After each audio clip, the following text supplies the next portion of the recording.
Welcome to the 2020 Impact Conference, a two-day conference merging the best of the economic impact and the real estate impact events. We'll be streaming over a digital event platform called Whova.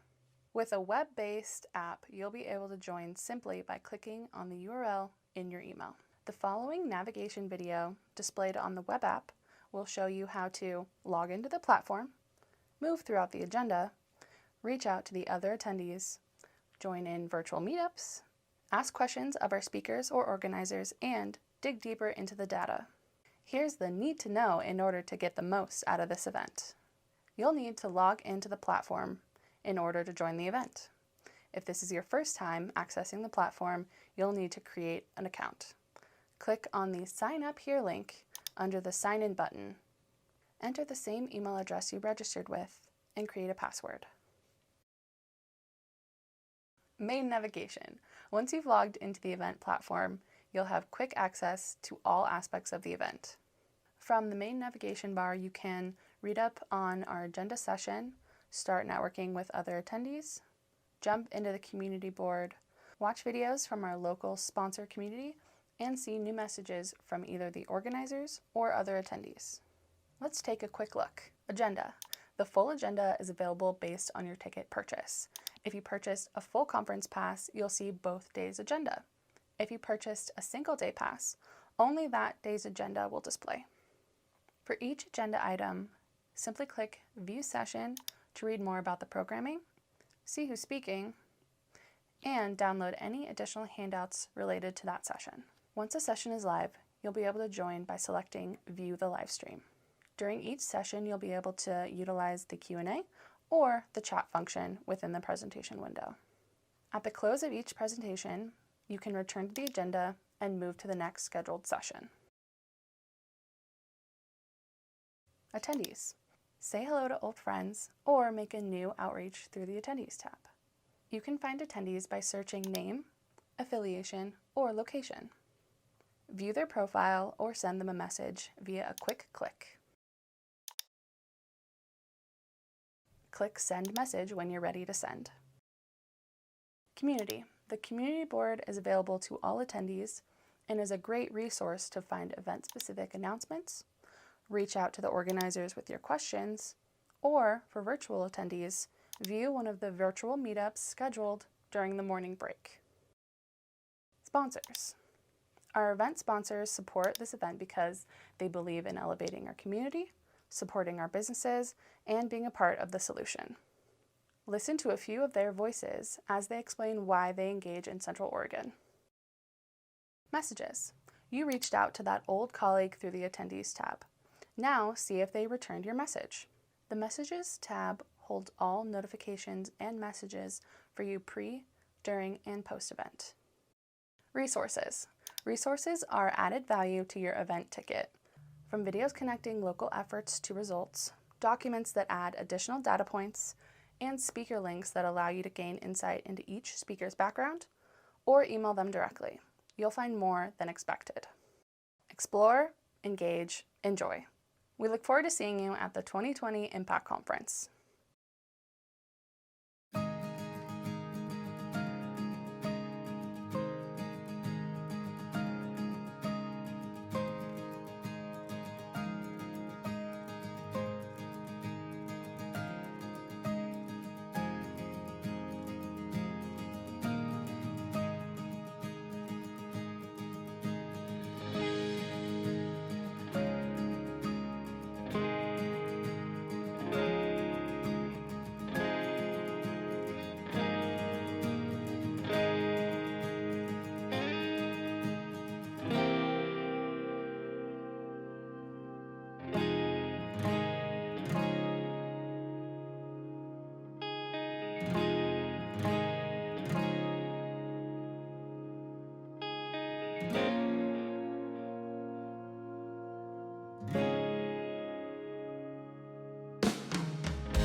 Good morning and welcome to day 2 of the Bend Chamber of Commerce Economic and Real Estate Impact Conference.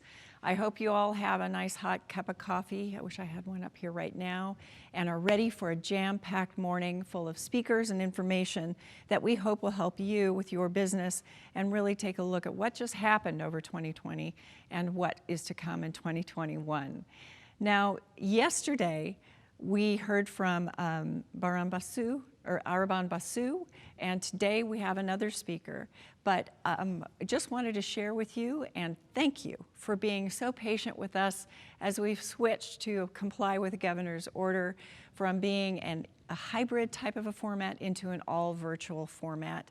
And what we've done is taken great pains to try and figure out how to keep you interactive and engaged as the morning goes on.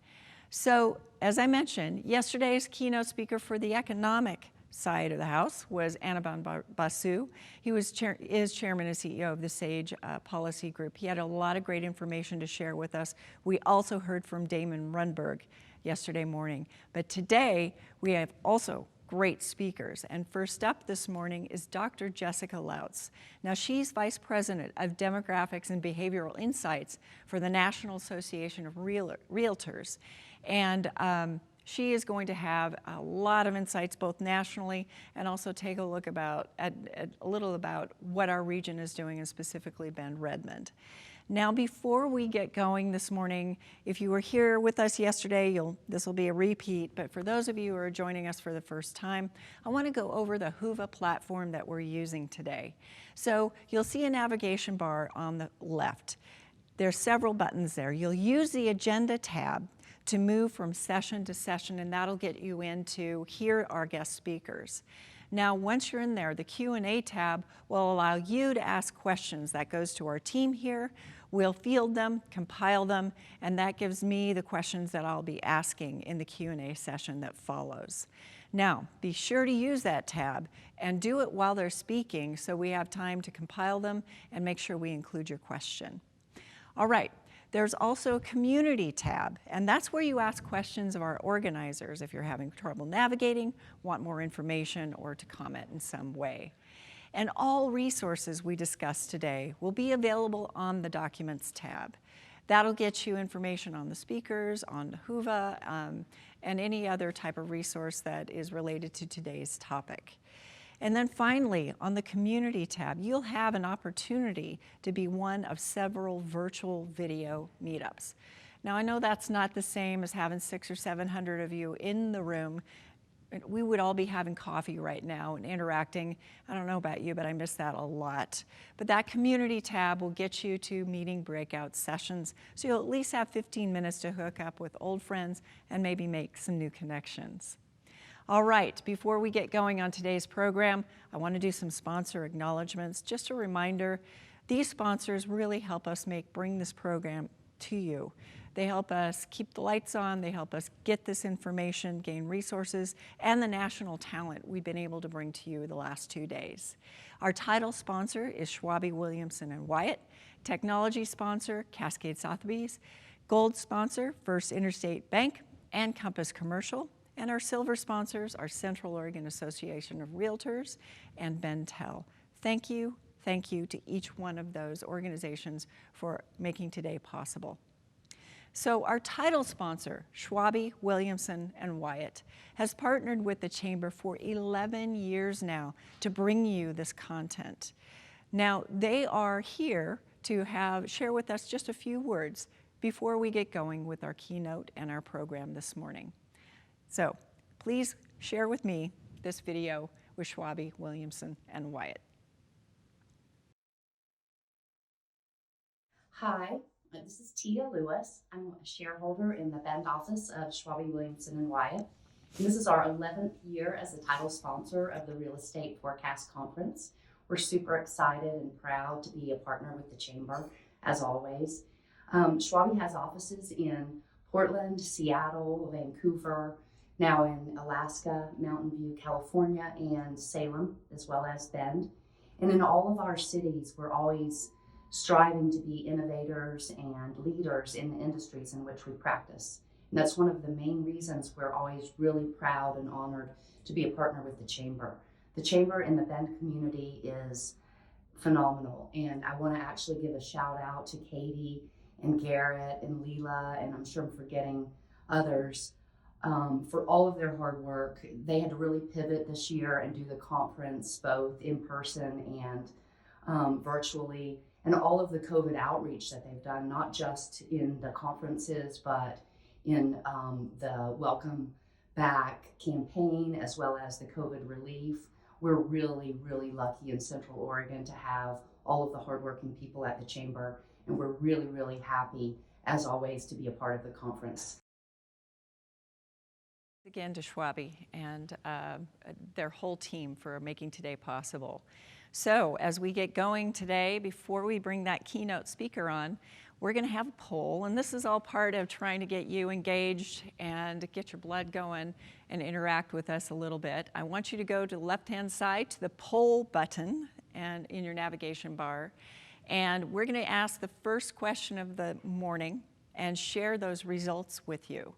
Now the first question of the day is, in one word, what impact from the pandemic do you think will be permanent? I know that I've thought a lot about this, and I know a lot of you folks who are realtors and folks in professional office space, we've all experienced a lot of changes over the last 7-8 months in working remotely, doing kind of a hybrid. I don't know about you, but we have our hallways as one way. And all sorts of other protocols that we have tried to implement in order to comply with the governor's guidelines and also the new OSHA rules that have come down to protect each of us from COVID. But my guess is that a lot of us will be spending a little bit more time at home, maybe different configurations of space in the office, all sorts of things having to do with your social life, where you gather, how you eat, those types of things. And so I'm looking at the screen, and it looks like takeout is one of the biggest, and Zoom. Of course, Zoom, all of us are doing that all the time, it seems like, wearing masks, even after this, perhaps if you have a cold or something like that, to protect those around you. Work from home, alcoholism, remote working, it's divisive, and let's see, home officing. Those are really good insights, and it is very, very apparent that our lives are going to change in some way moving forward. Thank you for interacting with us on that, and hopefully that got your brain going, because I'm going to introduce our keynote speaker. So please return to the agenda on your screen and join us in the 8:40 a.m. keynote session. So this is the time that you go and click on that, and I'd like to introduce the speaker. So our speaker is Jessica Lautz. Dr. Jessica Lautz is VP of Demographics and Behavioral Insights at the National Association of Realtors, as I shared. Now, she received her doctorate of real estate from Nottingham Trent University in the UK, a master's in public policy from American University. She had undergraduate degree in political science and law, and the core of her research focuses on analyzing trends for both the National Association of Realtor members and housing consumers. Through management of surveys, focus groups, data analysis, she presents the new and innovative ways to really showcase results on what's happening in the real estate market. Now, her presentation is entitled America Moves, When the Pressure Cooker Dings. Now, she'll be followed by a Q&A session, so remember to go to that Q&A tab and ask your questions. And again, special thanks to CORE for helping us bring Dr. Lautz to the show. Now, remember, submit your questions. And with no further ado, I'd like to introduce Dr. Jessica Lautz.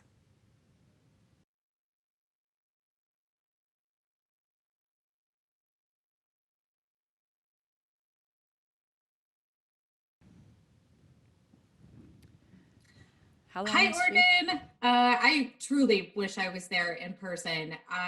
Bend, Oregon was one of the last trips that I was supposed to go on in the spring before all of the lockdown orders happened, and I was truly disappointed.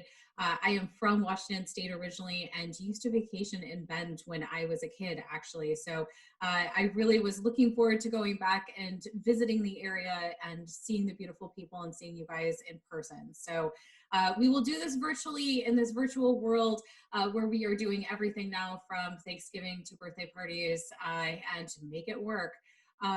So I think that America is truly in a pressure cooker situation. We are all living our lives in this virtual world, but we also are trying to homeschool kids and work virtually. We're trying to get as many hours as we can if we're working in person as an essential worker and stay healthy.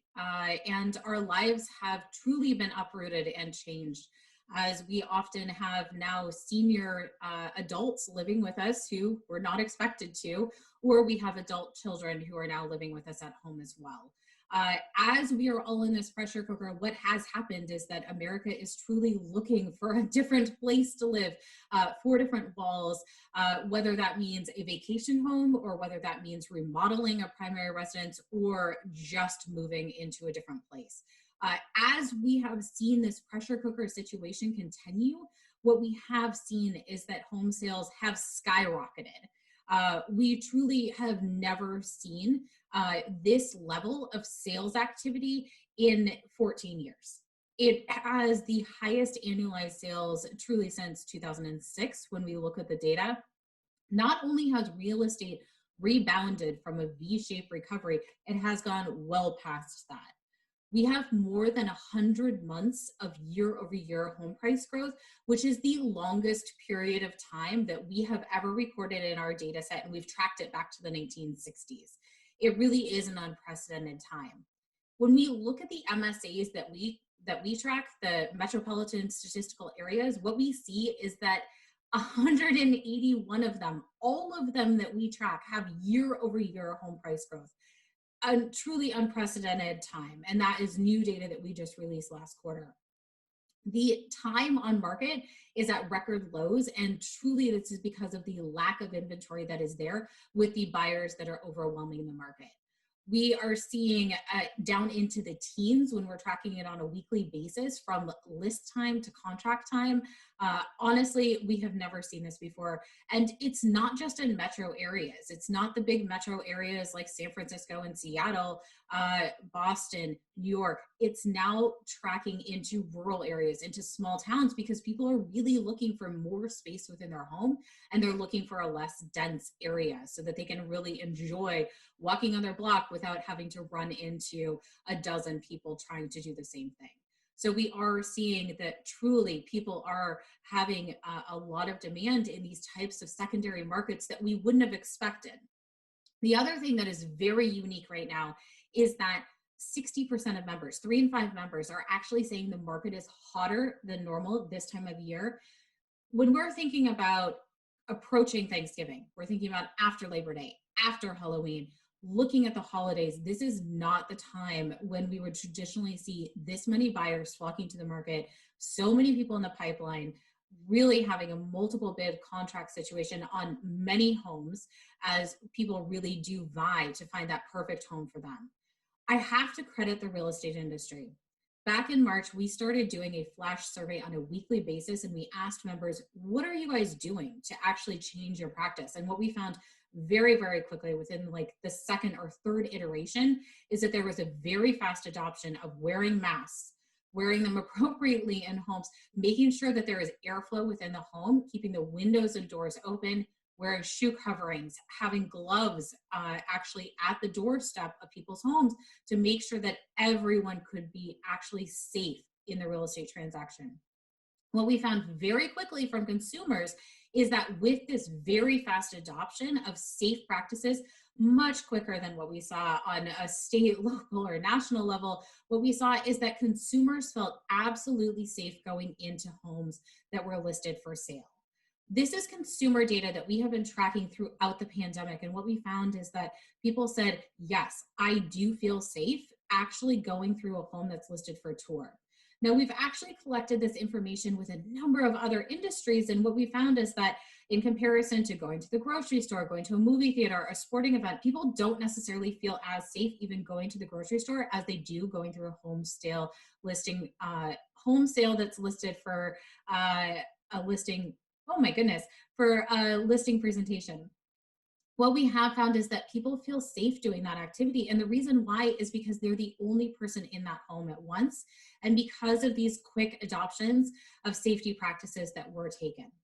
The other thing that we're finding from this consumer data is there is a lot of demand to really look at a different type of four walls than you have been looking at.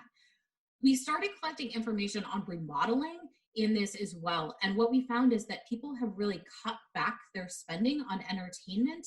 They've cut back their spending on going out to restaurants or to movies because those are not necessarily as safe as other practices that they could be doing. And as different local areas have their stay-at-home pause actually taken, what we have found is that people can actually save quite a bit of money. And through that, and looking at their four walls, they're actually saying, can I actually remodel my home now? The follow-up to that is we wanted to understand, are people remodeling so that they can love their home and live there longer? Or are they remodeling their home so that they can actually list it for sale? And that's what we need to happen because the inventory is so tight. What we have seen is that people are actually considering, about a third of them actually listing their home for the sale in the future. And that is a really important consumer data point, as we know that the inventory is tight. And we also know the housing stock that's out there is pretty old, and it probably does need to be fixed up to be listed on the market for sale. We also know from member data that about half of members are actually working with potential sellers right now to make sure that those homes are ready for the market when they do feel like this is a safe time to actually list their home, and they feel like they can actually find that perfect home, that perfect neighborhood for them. The other thing that we're collecting data on is we're understanding vacation home markets in a different type of way. The demand is there, and it's not just seasonally based anymore. We used to see that some markets were only popular during certain types of year. So thinking about beach communities and only being popular during the summer months, perhaps Cannon Beach, Oregon, beautiful place to go, but probably not as popular when we think about the cold winter months. But now we're starting to see that these types of second markets are actually popular year round, and the home sales activity is continuing to go up. You're probably seeing that demand in Bend, Oregon, where it traditionally has only been popular at certain times of year. You're probably seeing that year round interest now as people are saying, you know, this is a great area to hike. This is a great area that I can enjoy during the winter months and the summer months, as people really do start to embrace this. It really has been popular to really look at these second homes, but it's not just for people to only spend perhaps a week or two there. We're also seeing that people are actually spending months in these second homes now, as they can, as school kids are going to school online, and as they can work from home. We're starting to see really embracing these second homes almost as a primary residence for the certain amount of time that they're spending there.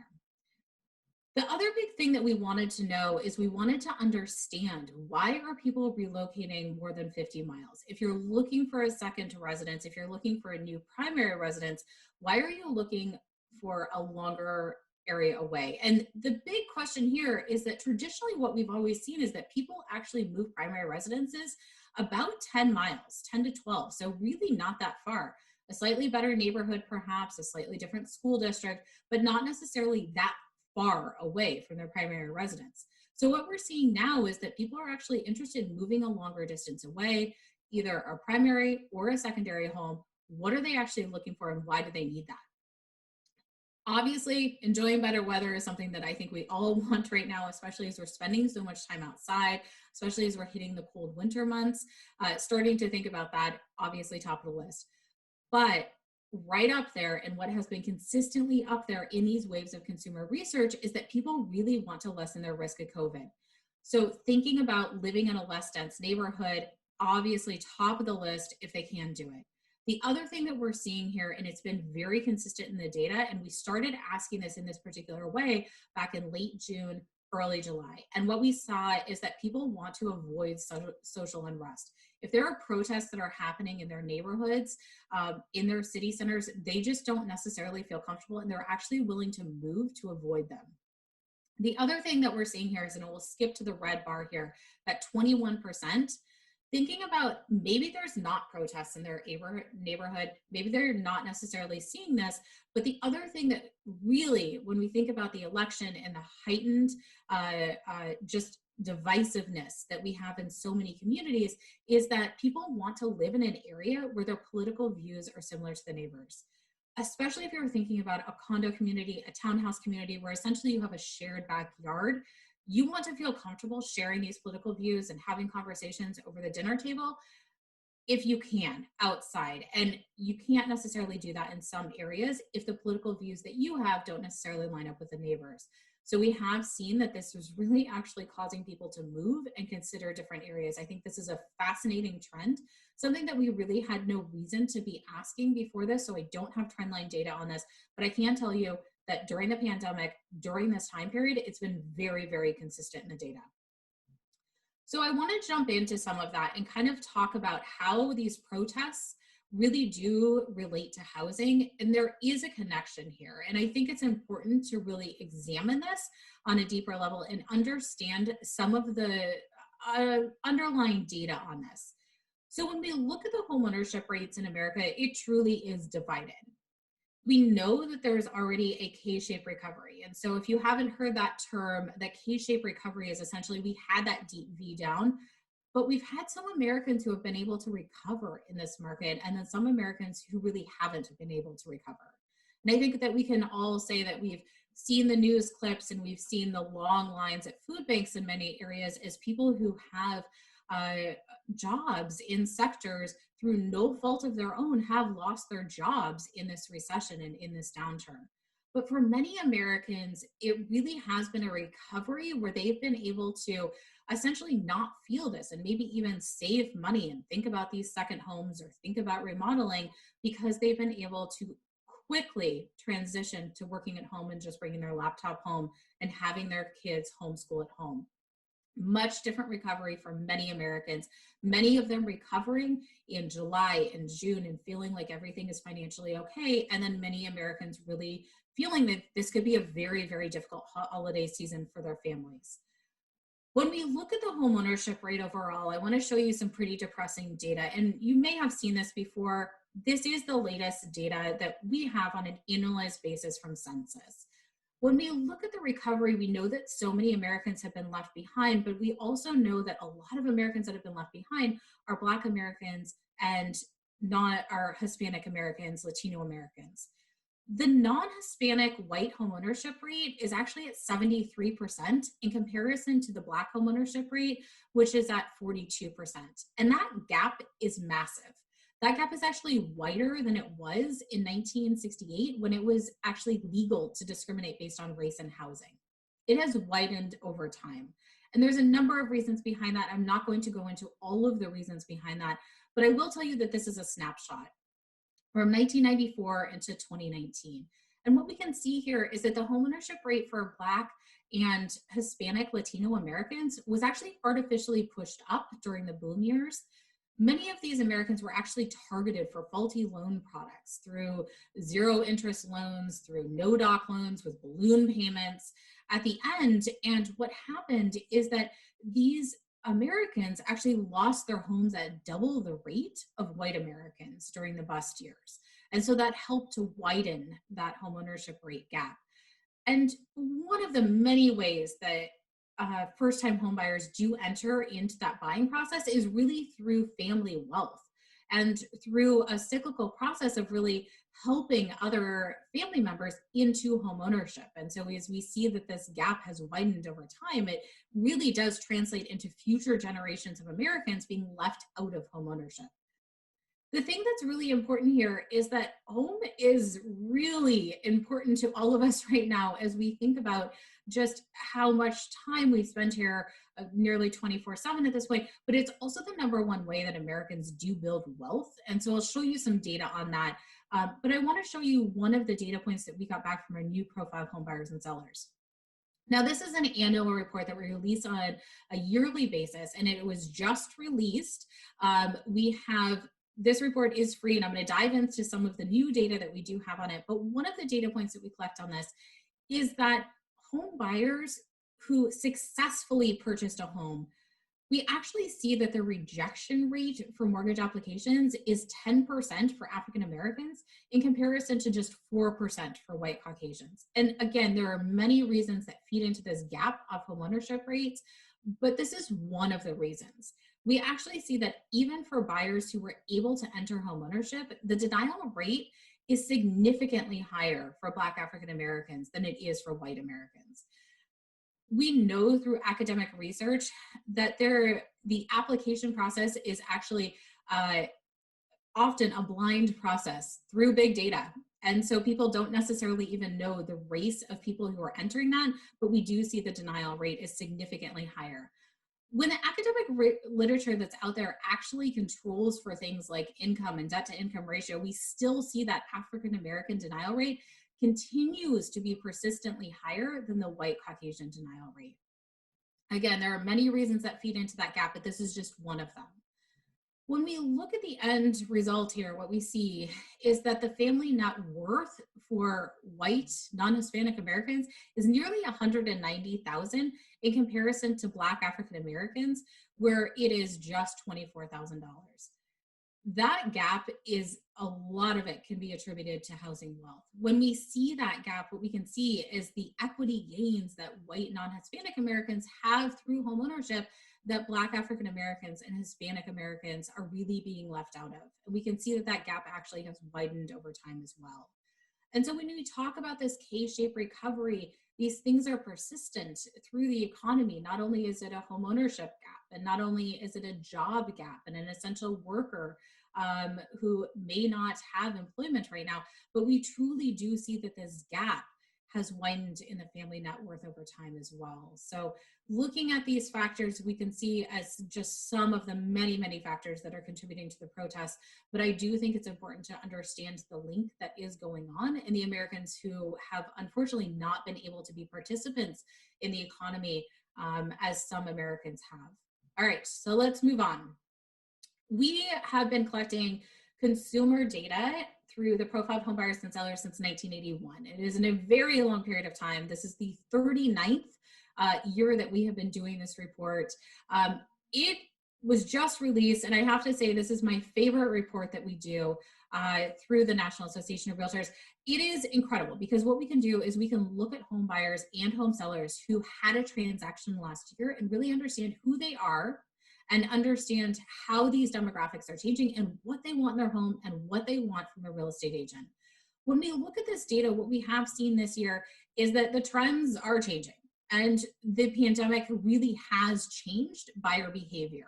Some of the quick notes here that we are seeing is that the expected tenure in home is just 10 years for those who purchased during the pandemic versus 15 years for those who purchased pre-pandemic. 15 years is an incredibly long period of time, but we have seen that those who are purchasing during the pandemic are really just saying, I need to find a home right now. This may not be my forever home, but this is a home that's going to suit my family's needs at this exact moment.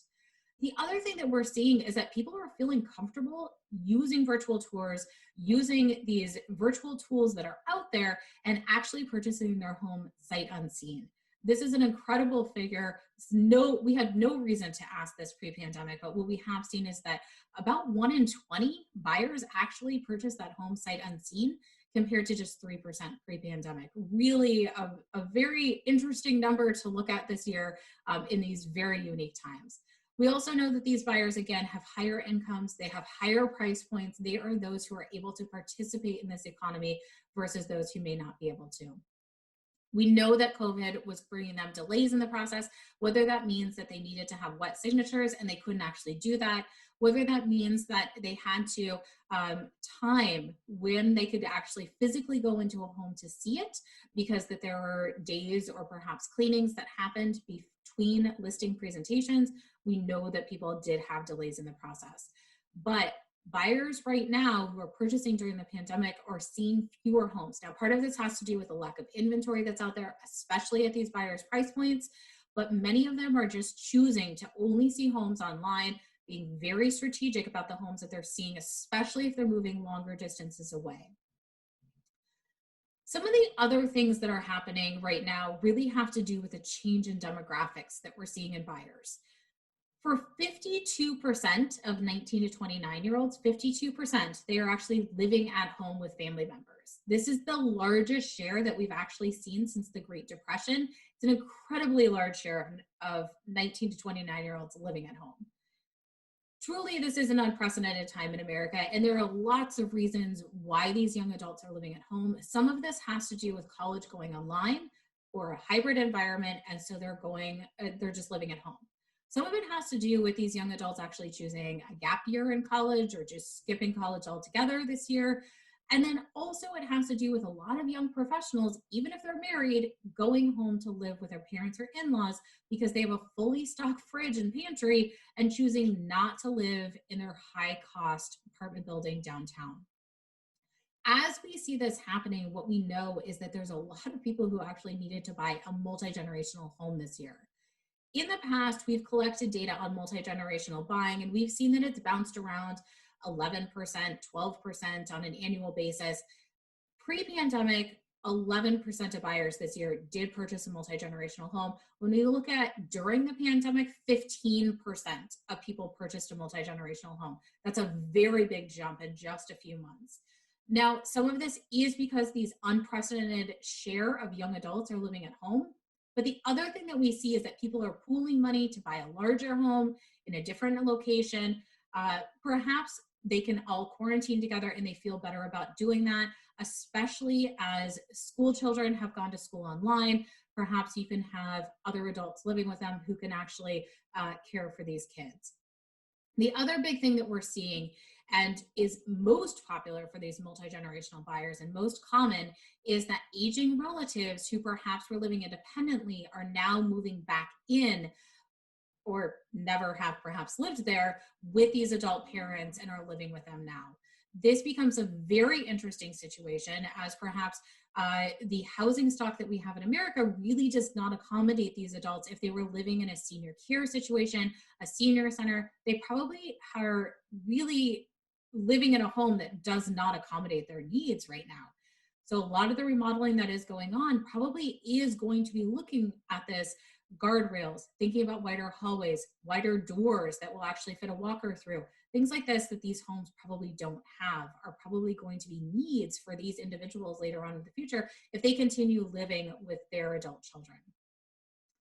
One of the other big trends that we have seen is that we really have a baby bust situation in this country. We have more than a 35-year low in birth rates. People are not having children like they had in the past because it is just too expensive. For many areas of the country, when we think about the daycare costs, it is $2,000 a month for one child in daycare. Very, very expensive to be able to add a child onto a family and to think about even having two children in that situation. So for many families, we have really seen this baby bust situation happen. And when we look at home buyers today, what we actually see is that it really mirrors this baby bust. When we look back at 1985, 58% of home buyers did have a child under the age of 18 in their home, and today just 33% of home buyers have a child under the age of 18. That is a tremendous change over that time period. There are some huge implications here for not only what people need in their home, but also the amount of space that they have and the location of their home. How important does the school district play if a family doesn't have a child and if there is no intention of having a child in that home? There's been a lot of talk about having this baby boom with the pandemic and that we're going to have a lot of little girls named Pandemica in 5 years. I'm not sure that I buy it. I think that a lot of young adults have unfortunately lost their jobs, and they would not necessarily be in a situation where they would be saying, let's have a baby right now. I could be proven wrong. I guess we'll have to see. Time will tell on that one, but I don't necessarily know that we're going to have this big baby boom coming out of this pandemic. I will say one boom that absolutely has happened is that we have had a clearing of the shelters in this country. There have been a lot of animal adoptions. There's actually been secondary industries that have been started where you can adopt a pet across the country. You may physically not want to fly in a plane right now, but someone will transfer that pet to you. And there has been an industry that has been started just for really moving pets for adoption or for sale across the country so that families can have a new fur baby. These are all the pets who live in my house because I'm completely insane. I have 4 cats and a dog here, and they are crazy at all times. But truly, this is something that is influencing where people buy and what they need out of their homes. For unmarried couples, for single females, it's actually more important to them to have either a home or a location that accommodates their pets. So whether they have a fenced yard or walking trails to go on with their dog, than it actually is to be close to good schools. It is absolutely a priority for these types of buyers who have pets and are animal lovers that their home really does accommodate their pets. We are seeing also a change in who the first-time home buyers are. So when we look at first-time home buyers today, what we have seen is really a change over time here. We have seen this drop in marriage rates across the country. When we look back at the 1960s, more than 70% of American adults were married, and today just half of American adults are married. So when we look at the profile of what a first-time home buyer looks like, what we see is that back in the 1980s, 75% of first-time home buyers were married couples compared to just 52% today. So again, mirroring that drop in marriage rates across the country. What we have seen over the time period is that, yes, we did have a bump up of single female buyers. It's actually trailed off with affordability constraints and inventory constraints, but we've actually seen a slight rebound in that. Not where we have seen it at the height, but we are seeing a rebound at 19%. We're also seeing this small rise in single male buyers, and we're seeing this really unprecedented rise in unmarried couples who are purchasing the largest financial investment of their life with someone they're not married to. It's a very interesting trend. The other thing that we are seeing here is in the yellow line, we're actually seeing a rise in over time. We did see a small drop off this year, but we saw a big rise during the pandemic of both unmarried couples, but also roommates purchasing homes together. Especially during the pandemic, I think there's a lot of people who are perhaps renting in expensive city centers, now can work remote and are saying, let's move to a suburban area. Let's move outside of the city center to where it's really expensive, move perhaps even to a small town and purchase a home together with these unprecedented low interest rates. It's a very interesting time seeing this change in demographics of these home buyers. The other big thing to note here, though, is that the first-time home buyers have actually dropped to a 33-year low. It is a very small share of first-time home buyers in comparison to what we have seen historically. Historically, we'd like this number to be close to 40% for primary residence buyers, and we have seen it drop off. It is very hard for first-time home buyers to be able to save for a down payment right now, especially when we think about the hurdles of inventory and affordability. One of the other things that has happened here in the last 2 years is we've actually seen the age of first-time home buyers rise to 33. So that's the highest that we've seen their age, their median age. It has traditionally ranged between 28, 32, and not risen this high. In the last year, we also saw that first-time homebuyers are less likely to be able to rely on family help. I think part of that has to do with the pandemic. We have seen, however, that age really being a contributing factor there as well, because as you get to 33 years old, it's probably less likely you're going to be living in your family member's home, moving directly into home ownership, which we do see for younger home buyers. The other change is relying on mom and dad's help. The big thing that we saw last year is a third of first-time home buyers actually had down payment assistance from friends or family. So whether that's a gift or a loan to really push them into home ownership. This year, we saw that drop to a quarter of first-time home buyers. So that's a really significant drop, and that's probably something that is contributing to that drop in first-time home buyers. Now that 50% mark there on that chart, that was the first-time homebuyer tax credit during 2008 and 2010. We saw a lot of first-time homebuyers being pushed into the market. We probably saw an effect for the next couple of years as first-time homebuyers dropped off. But at this point, we're probably not seeing any impact of that at this point. Really, this is a new crop of first-time homebuyers, and they really have dropped to this all-time low that we haven't seen in 33 years.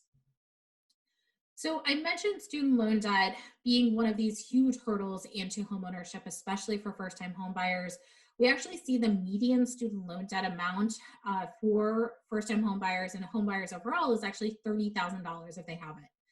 That's pretty significant, and that's definitely going to cut into the price of home that people are able to purchase, probably impacts the location of where they're able to purchase, and probably impacts whether they're purchasing solo or whether they're purchasing as an unmarried couple or with a roommate. One of the big things that did happen with the stimulus packages with the pandemic is that student loan debt actually went to a 0% interest rate. That is a huge leg up for someone who has student loan debt. What we saw pre-pandemic, before the stimulus package, is that for 47% of student loan debt holders, they actually were in a negative amortization loan.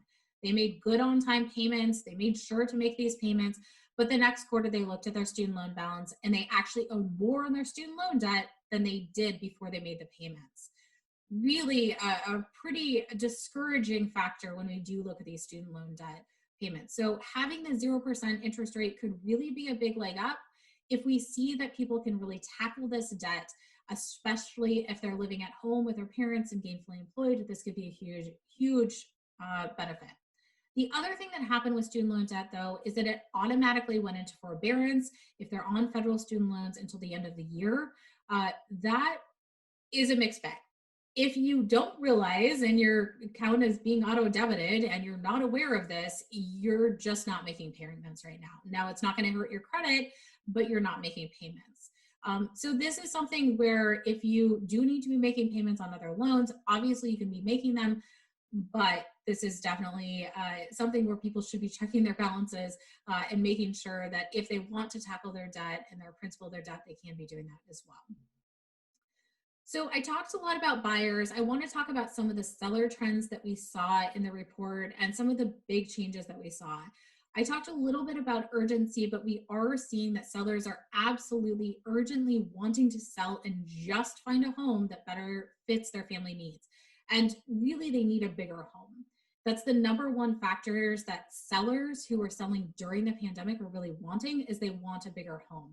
And in comparison, what we saw pre-pandemic is people just want to move close to their friends and family. It's not necessarily a life change or a job change. It's just wanting to be close to their friends and family. And that's a pretty interesting dynamic there and a very quick change that we saw. The other thing that we're seeing is that sellers who are selling during the pandemic, they're more willing to offer incentives, especially when it comes to remodeling or to home warranties. Again, the housing stock is older. People have been in their home for an extensive period of time. Tenure has reached all-time highs. So there probably are things that they need to fix, and they probably don't want to wait around to find a contractor to come into their home and really fix these things. It's very difficult to find a good contractor and very difficult to be able to bring someone into your home and actually get these things fixed. So they're probably just willing to say, here, you can take care of this and really customize that to the buyer's needs. The other thing that we did see, however, is that people are willing to make price concessions. Now, it is absolutely a seller's market. It is very quick time from list time to contract time right now, really an unprecedented short period of time. But during, at least early in the pandemic, we did see that sellers were willing to make price concessions, but they were selling at a higher price point.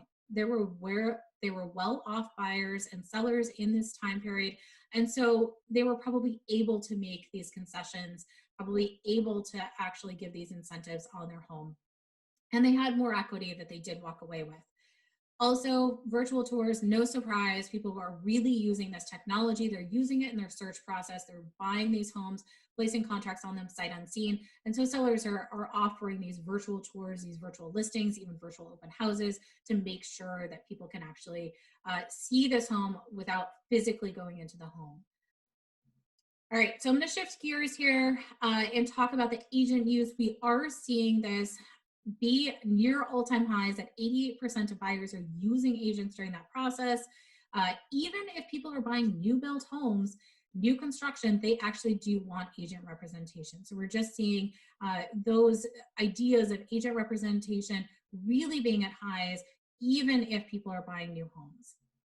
When we look at the selling side, what we see is that 89% of sellers did use an agent during the process, and they want a full service agent. We've actually collected data back more than a decade on the type of agent that's out there, whether it's a limited service agent, someone who just lists on the MLS, provides some services, but not all. But what we find is that people really do want someone who's going to use, who's going to market the home, price the home, walk the seller through that process, find out ways to fix the home for sale. Again, that older housing stock, knowing that those homes need some work, and people really do want this representation on their side. FSBO's near all-time lows at just 8%. We've seen it tracking around 7-8% for several years now, really not having much movement here, as people don't feel comfortable doing this by themselves. They don't know how to price their home, and they don't know all the steps in the process, and they know it's hard to do. We did actually look at iBuyers this year. There's been a lot of fodder, a lot of talk, at least about a year ago, about the trend of iBuyers. We really did not see enough data in this data set. We did report it, but it was less than 1% of actually sellers who are using an iBuyer service to actually sell their home. People not really embracing this, especially likely after they find how much they would actually sell their home for, which is significantly different, 14 to 16% price difference, according to some academics who are out there putting research out on this. So we did collect some consumer research on this, and we wanted to understand just how is that relationship different with your agent right now during the pandemic. And we did see that people really want the agent on their side, and it's actually more important during the pandemic than it actually was before the pandemic.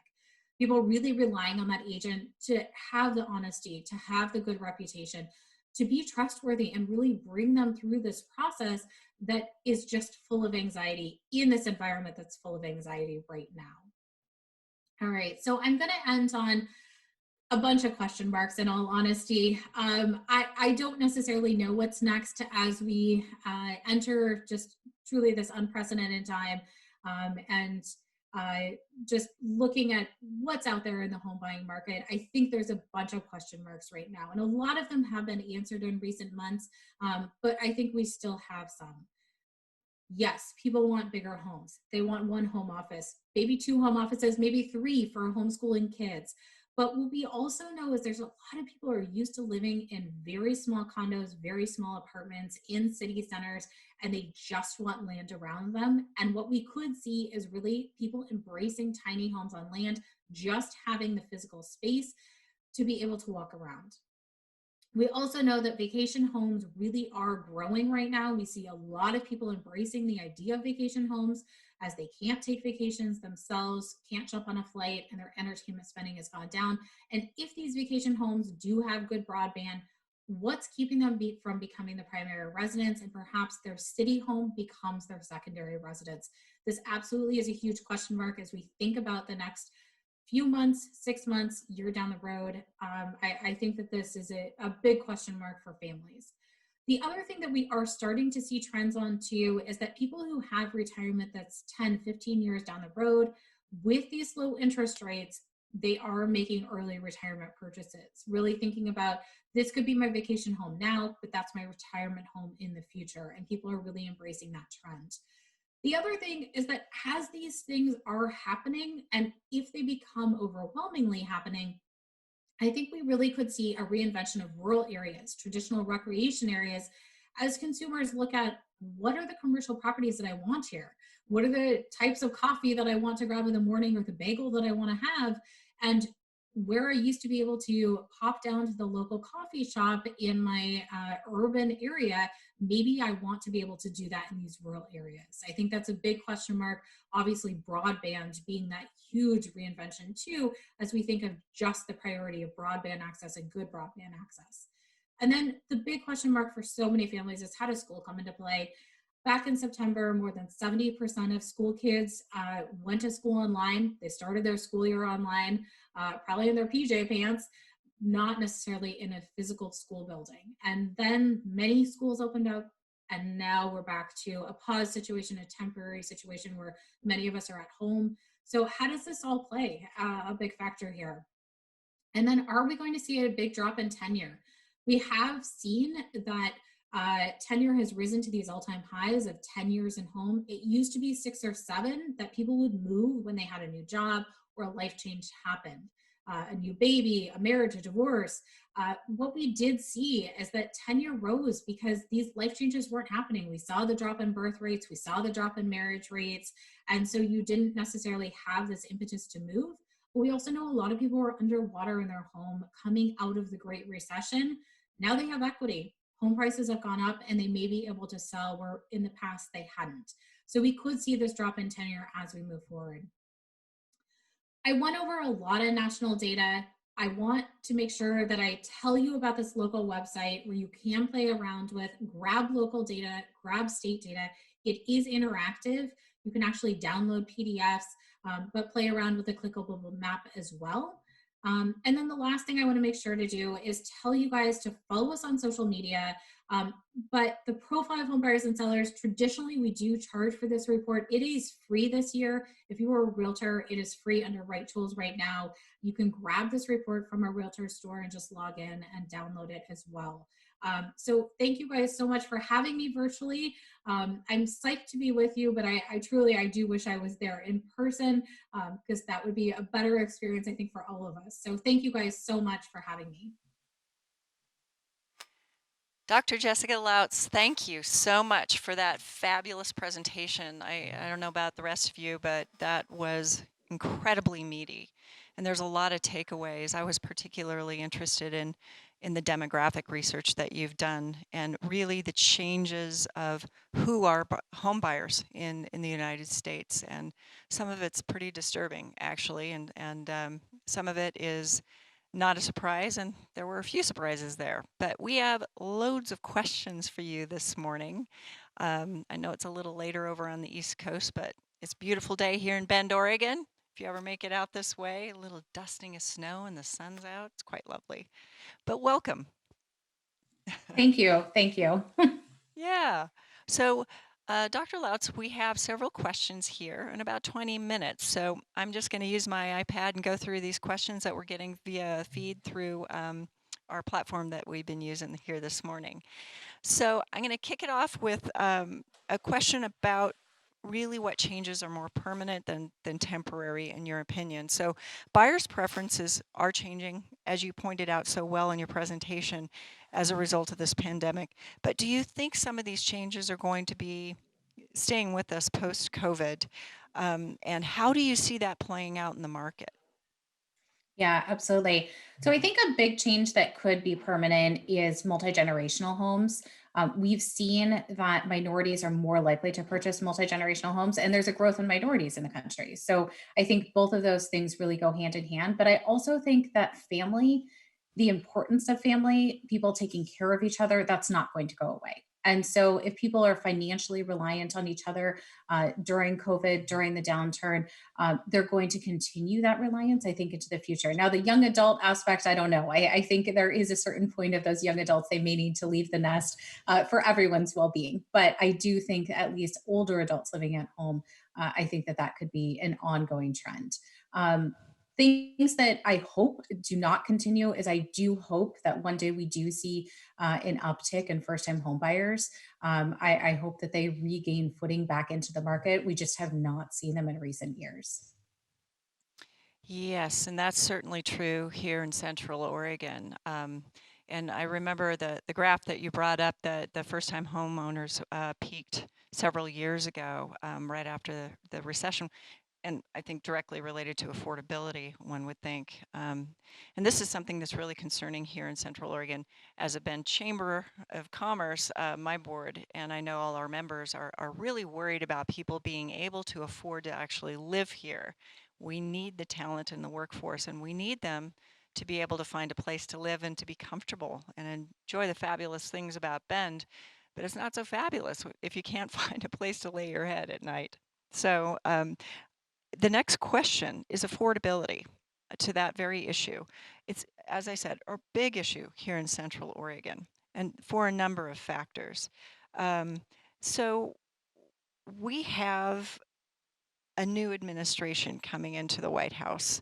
We have the backside, hopefully, of a pandemic next year. So when you're looking at that first year, is there anything the federal government can do to address inventory nationwide? Or is there too much variation in land use laws, zoning? Do you see something that could be applied ubiquitously? Yeah, that is a huge question. Um, Affordability is a massive issue and it's a nationwide issue. It is something that is really local, though, when we think about the local approaches, when we think about impact fees or looking at land use and density restrictions. Those are really local issues that we understand we need a national initiative to build more homes, but every approach is going to be different on a local scale. If we think about Buffalo, New York, they have inventory, but that type of inventory that they have, it needs to be remodeled. It is not a livable condition. But then if we think about LA, we know that their issues with not building are really density restrictions and the number of stories that can be built on a home. And so those issues are different as well. I think as we look coming out of the pandemic, there's been a lot of state and local areas that have been really hard hit financially. And so, one of the aspects that's happening is that there's fodder, at least, and I don't know if we're seeing it in practice, about the impact fees going up in homes and new building. And if that happens, that's going to further restrict really that lack of new build, that lack of inventory that we're missing right now. So I hope that's not the approach that's going to be taken in Central Oregon, but that's certainly one of the approach that state and local governments do have to make. Yes, I agree. Along those lines of questioning, so if you're familiar with the state of Oregon land use laws specifically, they're pretty stringent. Urban growth boundaries are how we grow, and it's very incremental, and there are a lot of criteria you have to make in order to stretch your UGB further out. Density is one of those criteria. So when you're looking at that and Oregon's situation, we've all been looking at how to densify ourselves. But do you suggest any other ways, or maybe that is the answer that you've seen in your research of how communities can plan better for affordable and equitable housing and meet the demand for space that we're seeing not only during pandemic but afterwards? What are your thoughts on that? Yeah, absolutely. So I think one of the things that really needs to happen as we look at these restrictions are, do these restrictions meet the demographics of the area? So if we think about Minneapolis as a good example, and I think there's a lot of people who are using them as examples where they have single family homes that are very large, that they actually have allowed them to break them into multifamily units, 4 units for the zoning that once was for a single family home. If we think about the drop in birth rates, we think about the drop in marriage rates, the growth of single adults, are the homes that are being built, do they accommodate a single adult or do they accommodate two parents, two children, and maybe even an added guest room? And so I think when we look at those types of factors, we need to think about what's the demographics of the actual area. And that's going to be very particular to that area. The other thing that we need to think about too is some areas have parking restrictions and they really need to be zoned for 2 cars. But if there's one adult living there, they probably don't have 2 cars. So just thinking about little factors like that, or do they even rely on vehicle transportation? Or are they relying on public transportation more in those areas? So those I think are some of the things that are approaches. The other one is ADUs, thinking about accessory dwelling units.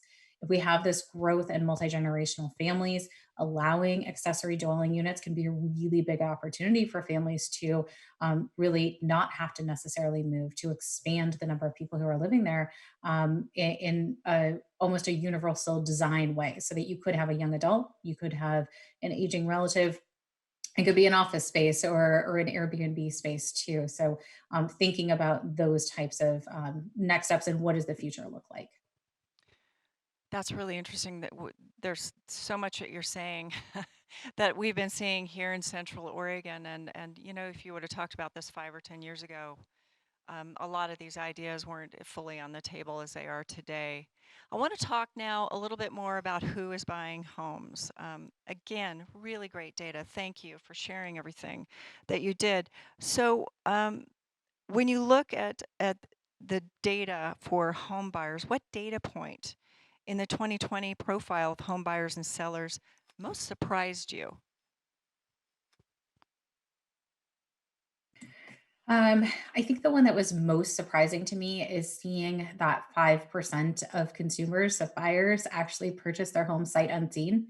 That one jumped out at me. And we had no reason to report this data point in past years. It was only 3% last year, and it's 3% pre COVID.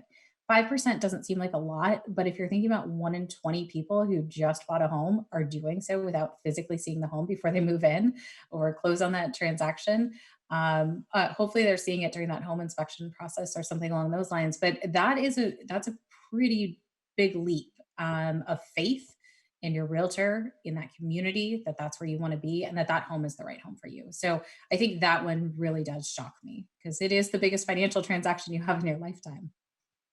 Yeah, we're seeing that trend here too.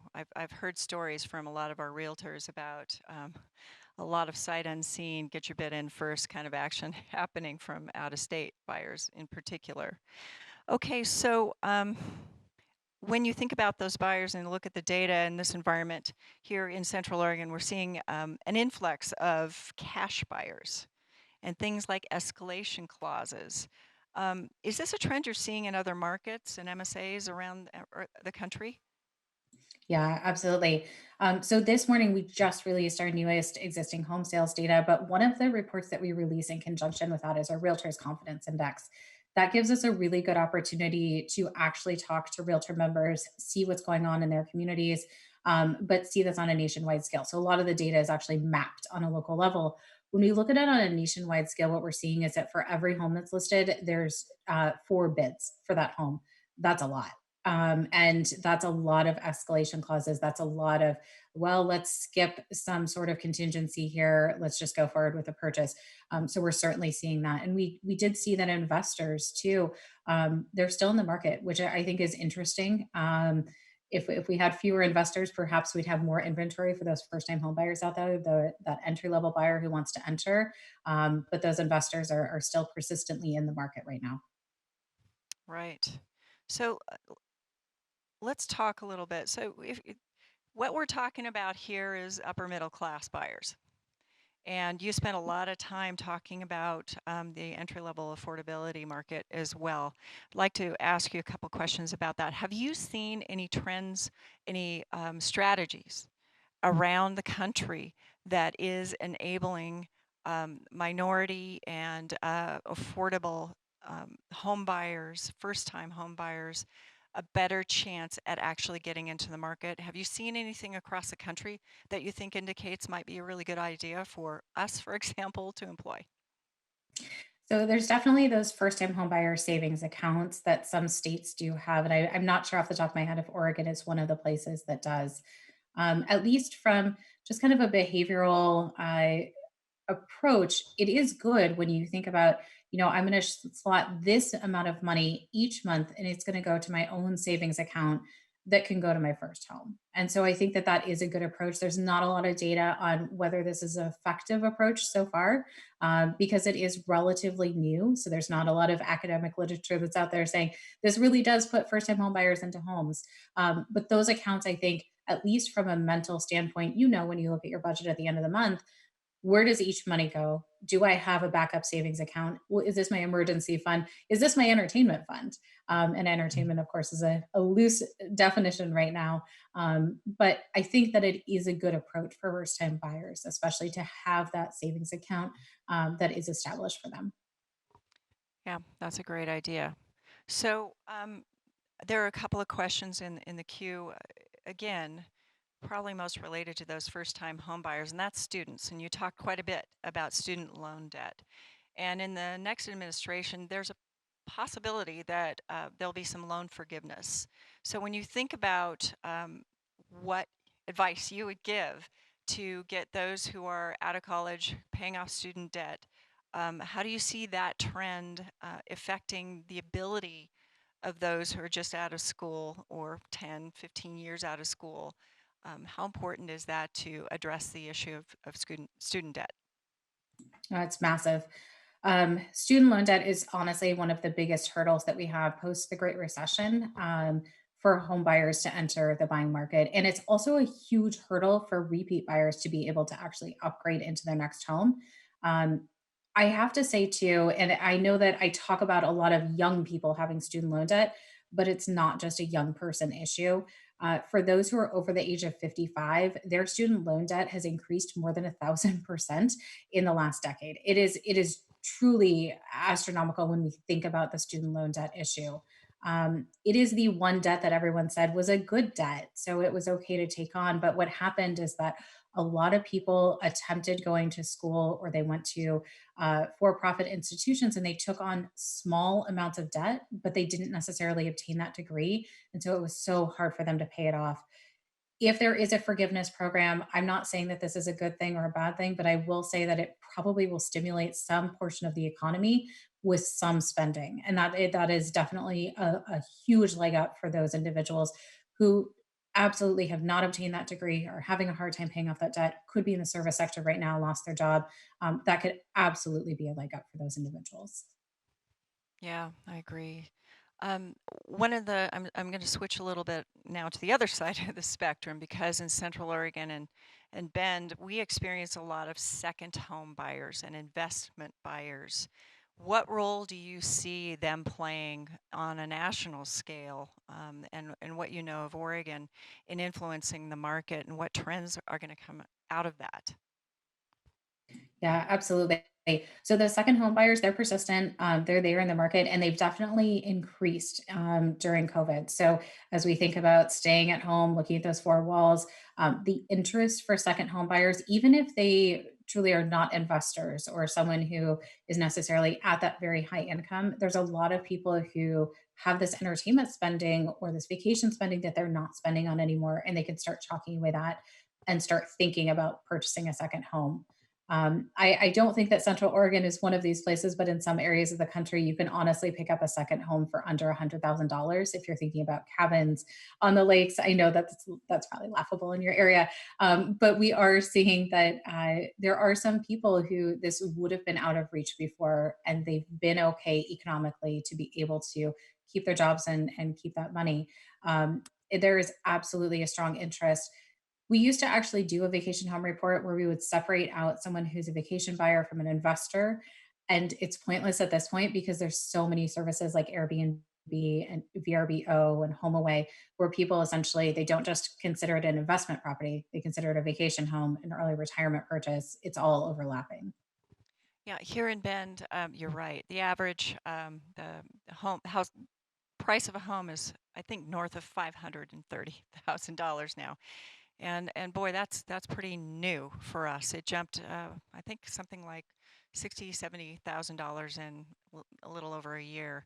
So when you look at all these investors and vacation houses and that sort of thing, it has its own unique impacts on the housing market. Because basically, what you have is a lot of empty homes and a lot of people not being able to afford to live here. And it's been a source of it's confounded us. How do we address something of this nature? And we've tried not to be veil. And I've heard a lot of conversations about not being a resort community, but we kind of are. We've kind of arrived in part. We do have a pretty robust business ecosystem here. But when you look across the country at some of these resort communities, what strategies have you seen really be effective in figuring out how to build affordable housing, workforce housing? Ooh, that is a huge question. So I, I'm from Cleella, Washington originally, and that is, I think, almost a sister city to Bend, Oregon, because we have Suncadia, and I think I can't remember the name of the resort, but it's owned by the same folks who came into Bend, Oregon, 20 years ago, 30 years ago at this point. I'm not sure. And so I think even looking at my hometown of Cleella, home prices there used to be around 100,000, and now I think they've tripled over time as well as the resort came in. And that is a huge source of jobs and opportunities for people who didn't necessarily have them in the past, but that is a big affordability constraint for people who are trying to live there. As far as local strategies and building more homes, having those relationships with the home builders, encouraging them to build, but any restrictions that are there locally that hold back building, try and work on removing them. I don't have good strategies to tell you the truth because I do know it's such a local issue when we think about the problems that we have here. Dang it. I was hoping you'd have the answer. Okay, final question of the morning, Dr. Lautz. What trends and key indicators will you be watching moving forward? Yeah, the jobs numbers for sure. If rehiring is going to continue, um, the other the other thing I'll be watching, of course, is student loan debt. What does happen with that at the end of the year? I think that's a big question mark, especially when we know that so many Americans are in forbearance, so they don't have to make those payments. But if their payment comes due, that's going to be a problem for a lot of Americans. And so, looking what happens to there, and then also looking at do multi-generational homes, do they continue? Is this going to be a factor that does continue into 2021 past COVID, past recessions? What's going to happen post the vaccine? So I think those are big question marks on my radar. Dr. Lautz, I want to thank you so much on behalf of the Bend Chamber of Commerce and all of our members watching today for being with us and sharing such great, rich information. We truly appreciate it. Thank you. Thank you so much. I really appreciate being here. Okay, we are going to move on to the next part of our program, and this is where you get to talk with one another, and I really encourage you to take part in this. Talk about what you heard this morning, what trends you see happening, etc. Your peers are online, they're waiting for you, and remember how you get to your chat rooms, and this is a 15-minute breakout, is to make sure you go to the community tab on your menu and click on that tab, and when that navigator will take you to one of several of these chat rooms. Now if it's full, just keep going because we have enough there for everybody to join in, and just select one of them and start talking. As you do that, just remember that up next is Brian Ladd and Jay Lyons and their presentation on Central Oregon real estate and the 2020 analysis and 2021 outlook. Now, remember, you got 15 minutes after your virtual meetups, and we'll see you back here in 15.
I hope you had a great time sharing a cup of coffee and a little bit of interaction with your peers.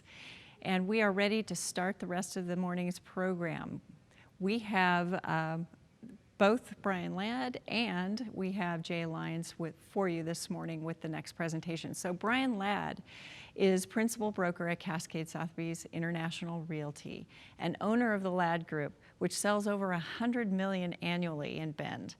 He's a fourth-generation real estate expert and has been selling, investing in, and developing real estate for 20 years. And next is Jay Lyons. He's the president and also the principal broker at Compass Commercial, and since joining in 2011, Jay has sold and leased over $287 million worth of properties. He's responsible for leading operations and working with companies, shareholders, and all aspects of business development and strategy.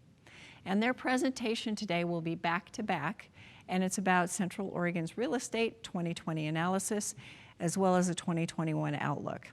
So reminder that you need to go to the agenda and click into their presentation. And this will be part of the final Q&A at the end of the morning when we have all four presenters as a panel. So submit your questions through that Q&A button. We'll get them written down and it will stimulate the conversation that we have later on. And then I guess there's nothing more to say. Brian and Jay, take it away. Well, thanks for having me today. I'm really excited to be part of this, and it's events like these, especially in trying times here in Bend, that makes it such a great place to do business and to live. So I'm going to strictly talk about residential real estate today. Not only when I'm talking about COVID and economic indicators, I'm going to be talking about them strictly within the terms of real estate. Not that I'm tone deaf to the implications of the health effects and whatnot of this pandemic, but I want to talk about strictly how it affects us here in residential real estate here in Central Oregon. So to talk about real estate this year without talking about COVID simply doesn't make sense. It's really kind of pre-COVID and post-COVID. And the first chart that I pulled up here talks about where we were prior to COVID. So here in April of 2020, shows that we were in for a fairly strong year here in real estate. Our average housing price was up about 11%. We were at about $545,000 for an average sales price, and inventory was down. We were at about 4.3 months. Not abnormally low, but a little lower than the 6-month inventory that we usually like to see in real estate, and that was down about 20% year over year. Both points showed that we were in for a pretty normal year in real estate. But then COVID happened, and what I've often said is that not only was COVID a great disruptor to our economy and our industry, it was also the great accelerator. And I really think it's on all of us in residential real estate here in Bend, Oregon, to understand that we're in a post-COVID world. I have a phrase that snow melts from the edges I like to use. You know, it's a little by little until it's gone. And we've noticed some dramatic changes to the demographics, the work habits, and the housing needs here in Central Oregon. And I think that the future for Bend has shifted in a big way this year, and we need to talk about it. So the impact of COVID was most noticeable for me here in unemployment. If we look at this chart, this is the weekly unemployment numbers for the state of Oregon. All through the year, we are averaging about 4,000 to 5,000 claims per week, which is higher than we would want it to be. But then it had a spike up to 70,000 unemployment claims in 1 week in April of 2020. That was 14 times our average, and it brought up our unemployment rate to about 15%. So that was very obvious, obviously. And then the next was what happened to real estate sales. Pending sales went down 37%, and that was a downward trend in a season that usually sees an increase in sales. So the word on the street, what were we hearing? It's 2008 all over again. I had real estate agents tell me that they didn't feel comfortable representing their buyers, that they weren't comfortable with the market. There was words that housing was going to crash, or the phrase was, I'm going to wait until housing prices come down. So then, what was the reality after April? Let's get to the next slide here. So sorry about that. But the really data didn't support the pessimism that we saw in the streets. This chart that I just pulled up goes all the way back into the 1980s. And what this shows is this is the Case-Shiller Index for housing prices. And what it shows is there's not necessarily a direct correlation between housing prices and the overall economy, or even recessions for that matter. It's interesting for a lot of people to know that housing actually went up, housing prices went up in 3 of the last 5 recessions. It just so happens to be that in 2008, the one where housing and the economy were so tightly correlated, that's fresh in our memory, and it's natural for us to have this gut reaction that if we're going into tough economic times, that housing should correct, right? But one of the other big things that we saw was migration trends. Here's a few headlines from San Francisco and Seattle. We saw it across the nation. We could pick any big city, whether it be LA or New York. The consistent trend was that housing prices went down in those urban cores, rental prices went down, vacancies went up, and everyone was moving to these lifestyle secondary markets such as Bend. And we were in the absolute crosshairs of that migration pattern. So what did we also see in unemployment? So unemployment also came down strongly. We're back down to about 4,400 a week, which is still too high. We're at 8% unemployment. We know there's a lot of people struggling out there. But once again, strictly in the terms of housing, that showed strength in the recovery, and it showed in housing. So housing prices jumped, housing sales jumped. So here we stand now, sales are up 89% year over year, and sales prices up 17% year over year. We're now over that $600,000 price for the average price of a home in Bend, Oregon. Inventory was the next one. Here, let me try to get to that. And we basically sold through all available inventory. Inventory absolutely plummeted, 60% down year over year. And we currently stand at 2.4 months of inventory. And that's really a moving average, and it's actually lower than that today. And a side note, for the homes that are actually selling, the average days on market is 5. So we're essentially out of inventory to sell here in Bend, Oregon. And I know that there's a lot of people out there that'll say, but hey, great, we've spiked, but it's a bubble now, right? So let's talk about that a little bit, because I think it behooves us to get deep into the data and not necessarily follow that first emotional reaction we may have to some of these trends, especially when they're so dramatic. If we look at the Housing Affordability Index, this one's from the National Association of Realtors, and we went back to the early 90s on this one. It actually shows that in real terms, the monthly payment of housing is actually fairly affordable right now. We still have a pretty big delta between household income and housing prices, but these interest rates on the right chart show why the housing affordability is not as bad as it may seem, because we're at these historically low interest rates. So this has really helped offset some of these price increases that we've seen that has kept housing prices reasonable. And also, virtually all economists in the nation right now related to housing are predicting appreciation for 2021. NAR's at about 5%, Zillow's at about 7%, and most of the other people are somewhere about between 3 and 6% for the year. Now, the one thing that, a lot of the people, especially who have their ear to the ground, may say is, but I hear there's a foreclosure wave coming. And I don't want to digress too far into the weeds on that, because we can talk about this in the panel, especially with First Interstate Bank. But through the CARES Act in April, May, there was actually something that was built into there that allowed people to have a forbearance on their loan. If they were affected by the pandemic through health reasons or economic or job, they were allowed to defer their payments on their mortgage for 180 days. And then if they had trouble even with that, they could defer another 180 days. And there's a lot of economists that'll go out there and look and say, hey, look, at one point we had 10% of all the mortgages this year in the United States in forbearance. There's a foreclosure wave coming. I tend to look at this a little bit differently. And what we've seen is that when we got to the end of that first forbearance program, actually those rates started falling precipitously because, well, there's a couple of reasons. One, there's a lot more workout options than there were in the past. And two, people have equity in their home. So this is very unlike the early 2000s where people had very little equity in their home. Housing prices were going sideways or starting to go down, and they were in forbearance issues, or they were in foreclosure issues. Right now, 3/4 of Americans, 77%, have more than 20% equity in their home. So there's a lot more options. If someone has 10 or 20% equity in their home, They're not going to throw the keys back to the bank if they're in trouble. Usually there's a workout option, and usually the worst case scenario is they sell the home, pay off the mortgage, and pocket the remainder of the equity. So we're in a pretty good spot there. Ivy Zellman, who's an absolute, she's an all-star in this industry in the housing forecasting, her quote this year is, "The likelihood of us having a foreclosure crisis again is about 0%. So I'm not as binary with that of absolute or not, but I do agree with her sentiment and that we're in a very different world. So as far as I'm concerned, the foreclosure crisis is not something that I'm actually looking at for the near future.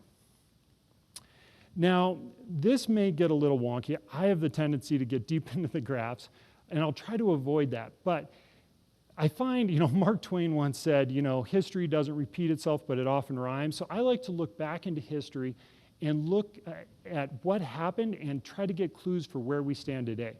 So the blue line here that we've got on the graph is housing prices in Bend since 2002 to now, showing obviously the big correction that we saw in 2009, 10, and 11.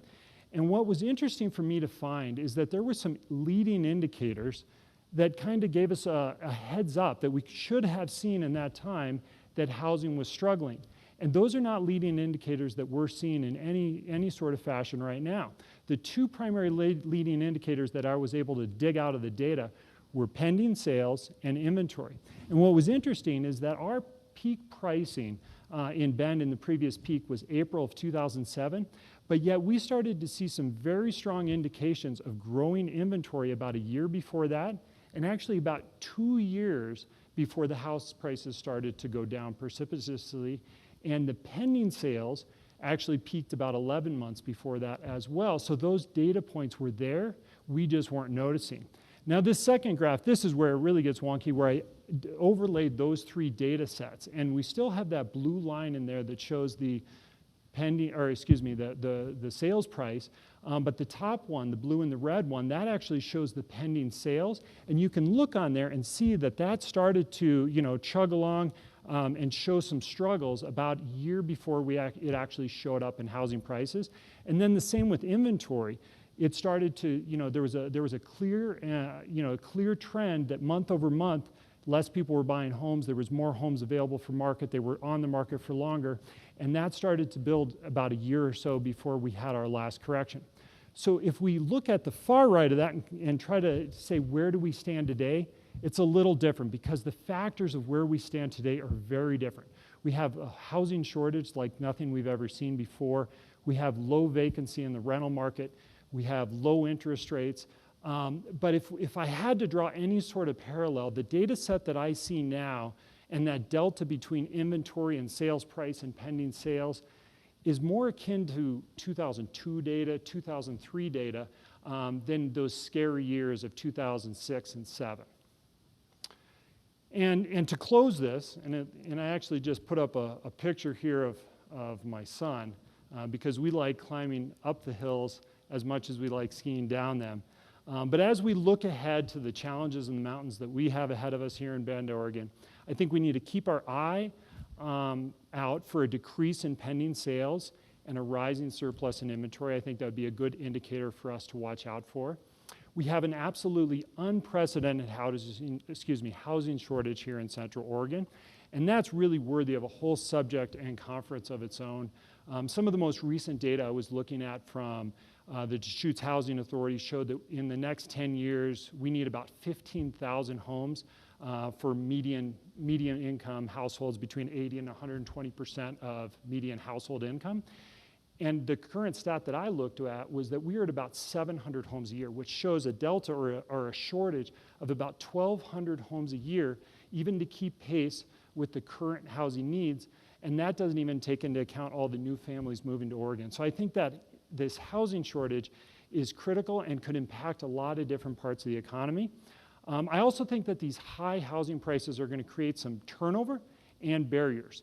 Turnover in the fact that I think there will be a segment of the population that has been waiting to cash out, look for a quieter town, and I think we will see some of that turnover in town, unfortunately.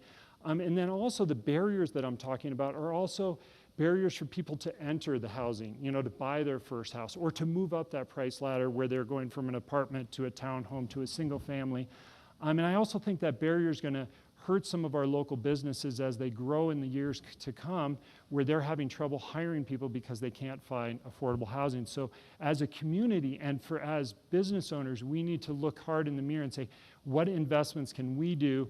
How can we get involved to help some of the planning? And not just the planning. I think a lot of the planning is very solid. It's also the investments in the infrastructure to make housing available for all. Another point that I want to talk about is this remote trend, this remote working trend. I don't think it's likely to slow down. I do think it's likely to slow down, but I don't think it's going to end. I was just looking at an Ernst & Young report that was talking about working habits in the years to come. And one stat that jumped out at me was that 3/4 of businesses are planning on implementing remote working as a primary, employment type in 2021, 2022, and 2023. So I think the major rush of the people fleeing the cities to live in beautiful towns like Bend, Oregon, and Central Oregon are here, but I don't think it's a trend that's going to die overnight. Despite having COVID vaccines and as we get some clarity there, I still think that trend is going to be here. And then I also think that a significant interest rate rise, and this is where I really like to speak with some of our other panelists here in a minute, could impact housing affordability. And I think that's one of the things that could actually tap the brakes of this housing market more than anything else. And then finally, I think that household income versus sales price of a house is a delta that's far too big in our economy or in our beautiful town.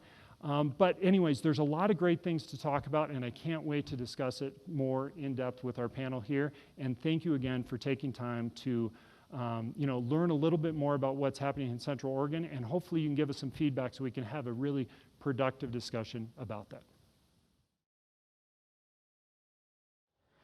I'm here today to talk about the current state of the commercial real estate market here in Bend in Central Oregon. But before launching into what everyone I think is here to hear about COVID-19, I think it's important to talk about where the market was leading up to COVID to set the groundwork of how COVID is going to impact the market as a whole.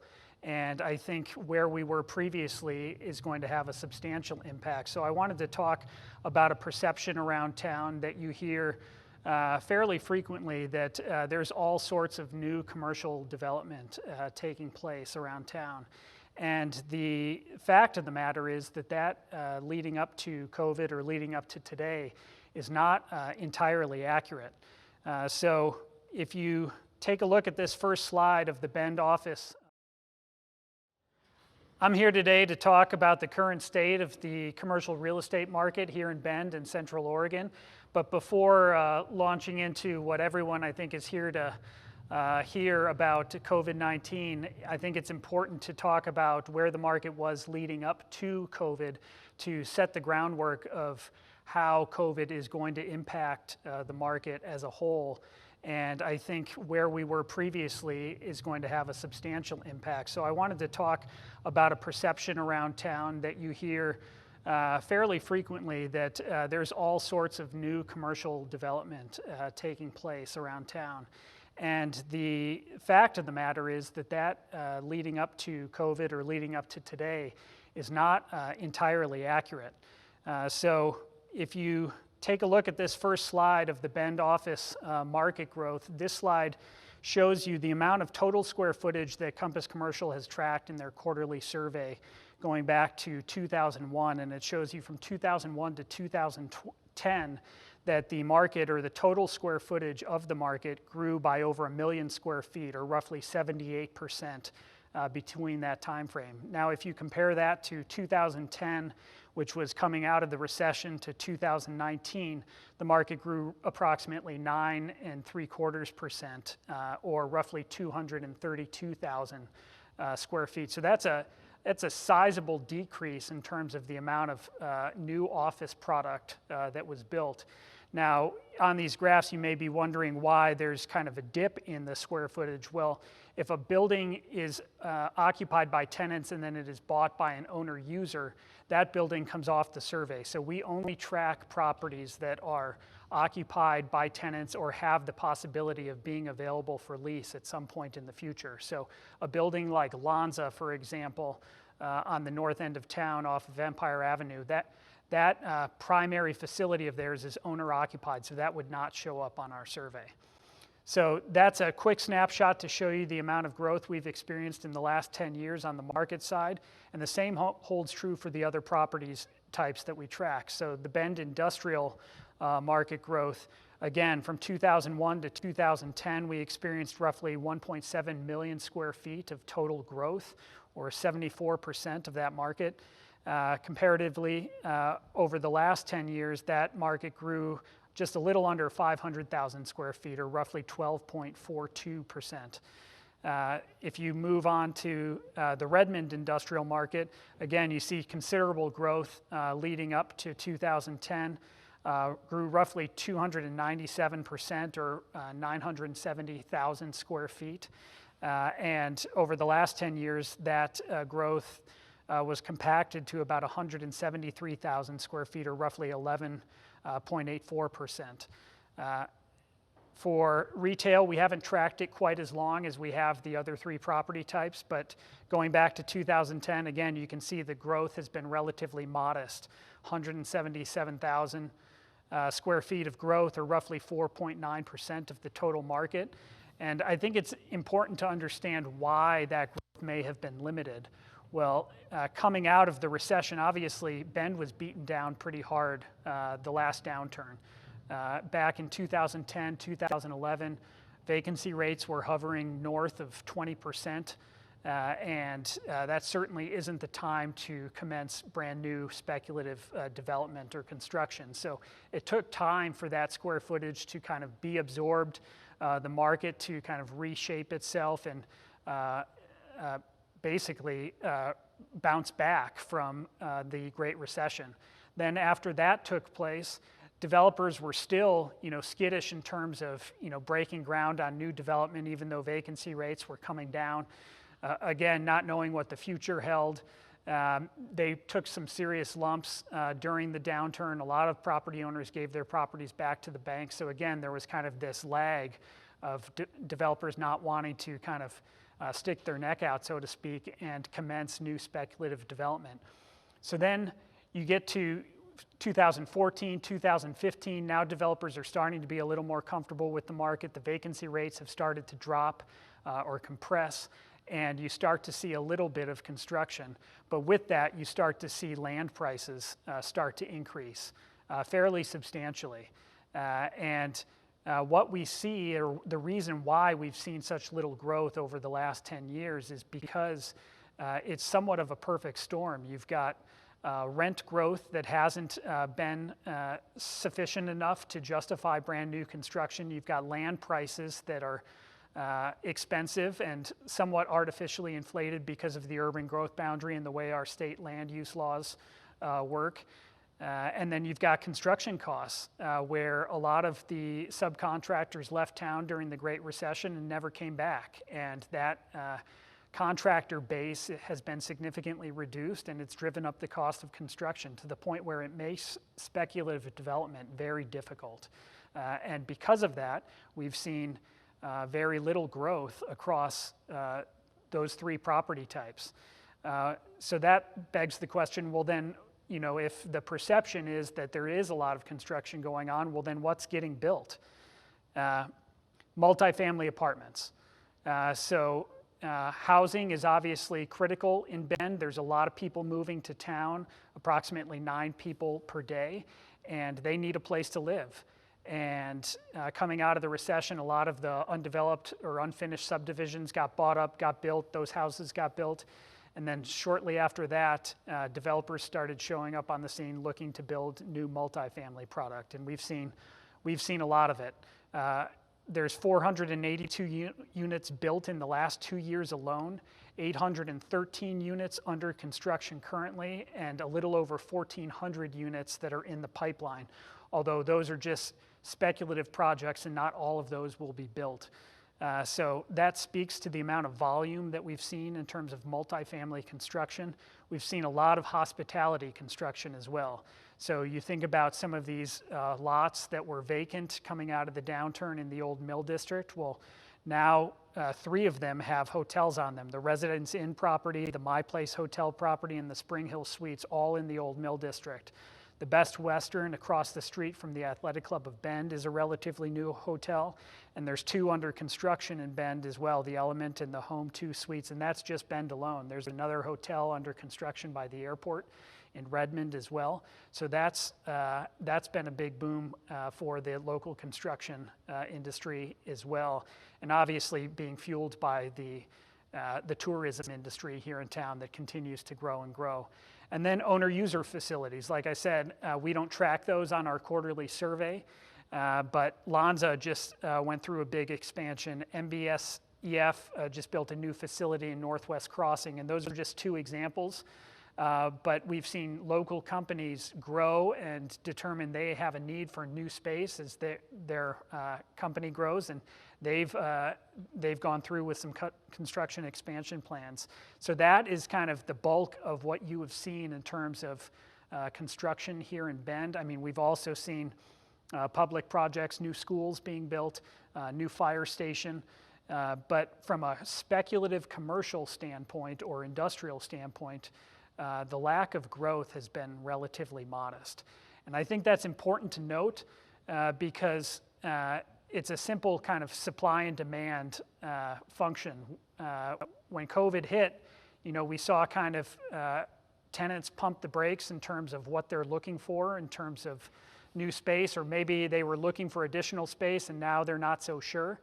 But we didn't see a ton of new speculative development leading up to COVID, which could have potentially led to increased vacancy rates or a substantial amount of speculative kind of vacant space hitting the market. And I think that bodes well for us in the foreseeable future because of the modest development that we have seen.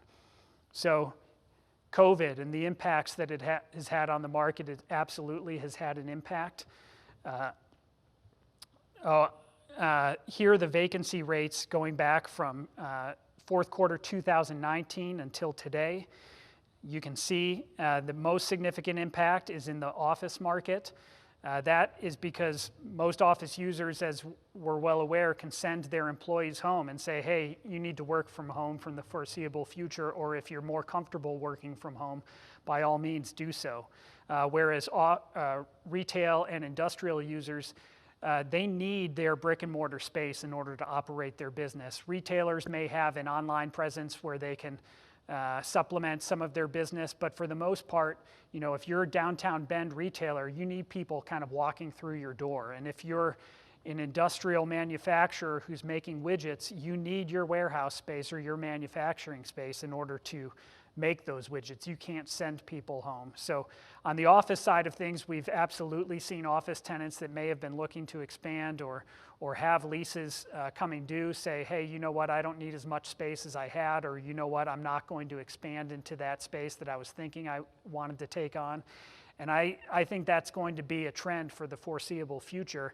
I think some of these companies are going to reimagine how they need to utilize office space, whether it's a timeshare program or a hoteling system where people can come and go. But I expect office to be kind of in limbo for a little while. Whereas industrial and retail, as you can see, have held somewhat steady.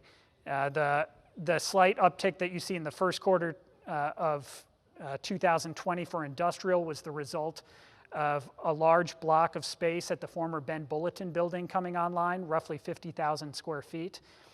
But for the most part, these vacancy rates hovering in the 3.5% are still at historic lows. And that's a very tight market. And if you are a tenant in the market today looking for space in industrial or retail, you're going to have a hard time finding exactly what you're looking for. Whereas office, there is a little bit of a softening, and you may have better luck finding a space, but still, relatively speaking, 7.5% is still a low vacancy rate. So COVID-19 and the impacts that it's had in Q2 when COVID first hit and we received kind of the shutdown orders from the governor, we experienced a significant wave of tenants asking for rent deferral or rent abatement.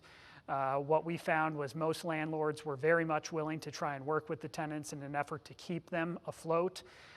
They don't want to risk having the space go vacant and having to find a new tenant.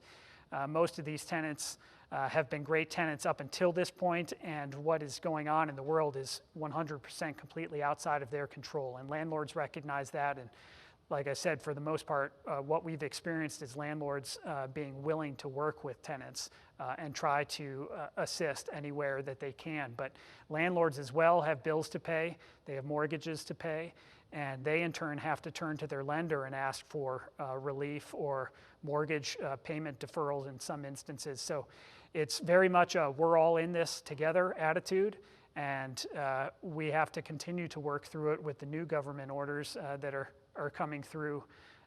We're going to most likely see another wave of requests for rent deferral and abatement with some of these companies or businesses being shut down in the very near future.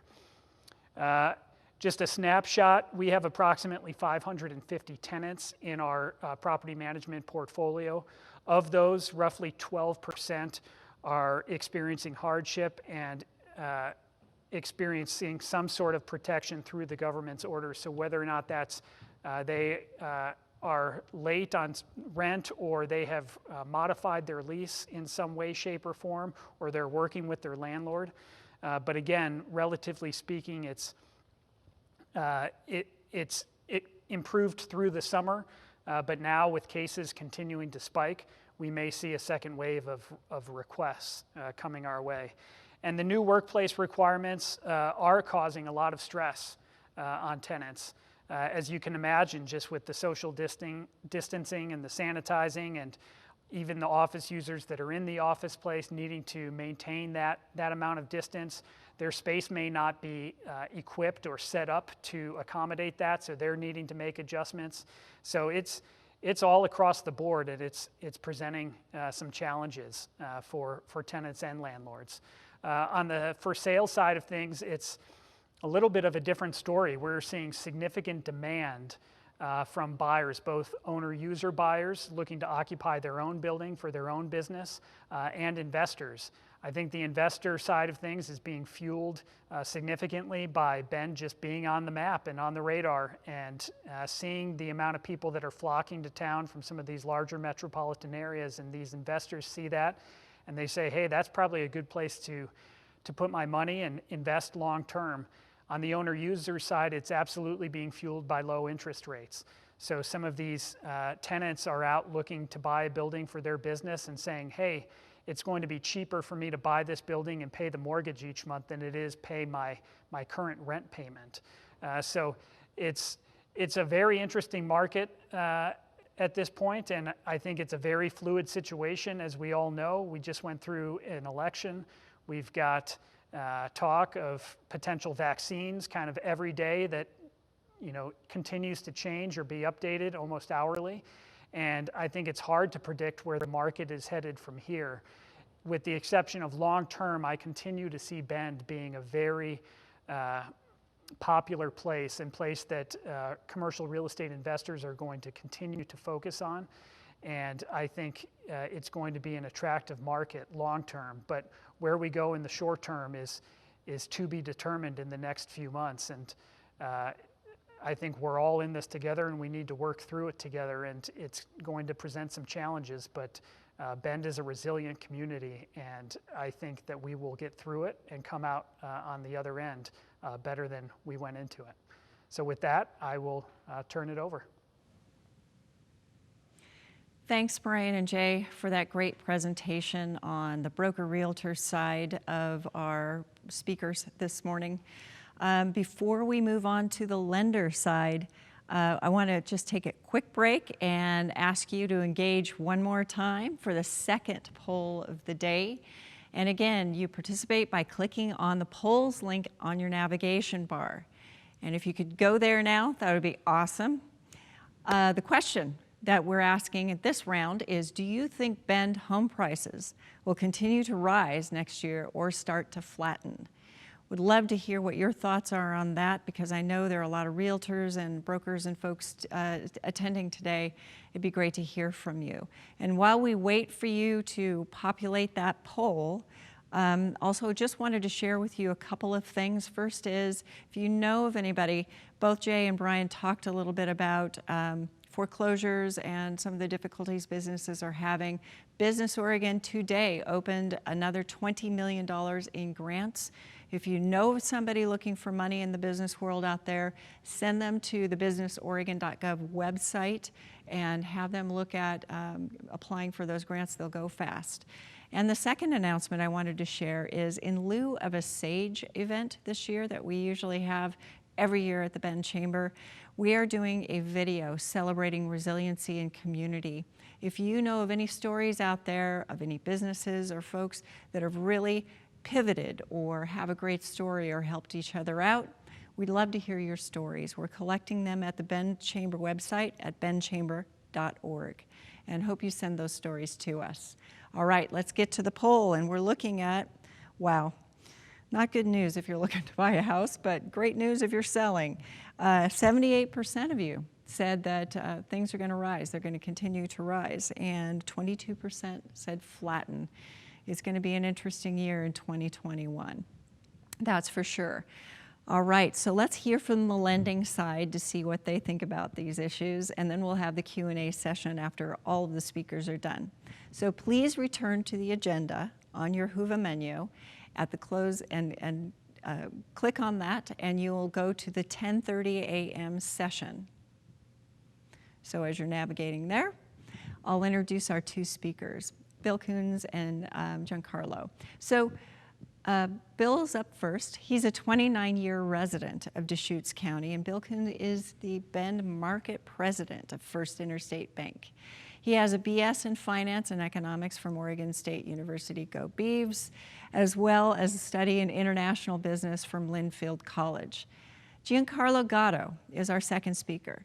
He is also with First Interstate Bank. He's a residential lending professional at the bank who has been originating loans for over 20 years.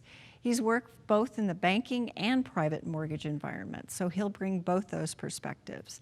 And their presentation today is residential and commercial lending. And this, again, is part of the Q&A session. So remember to submit your questions via that Q&A tab on your link. All right, and without any further delay, I'd like Bill and Giancarlo to take it away. Gentlemen? Good morning. My presentation today is titled The New Normal in Commercial Lending, with a big question mark. I'm sure many of us have felt like this over the past many months. In times like this, it's good to keep your sense of humor. Hashtag stay flexible. The early days of the pandemic. Almost immediately, there was a widespread impact from the pandemic affecting both businesses and individuals. In the early days of the pandemic, this touched virtually everyone, from significant increases in unemployment, new protocols for running a business, and changes in everyday life. With this fear and uncertainty early on, business owners and developers needed more clarity on economic conditions, and the effects of this pandemic put many projects on hold.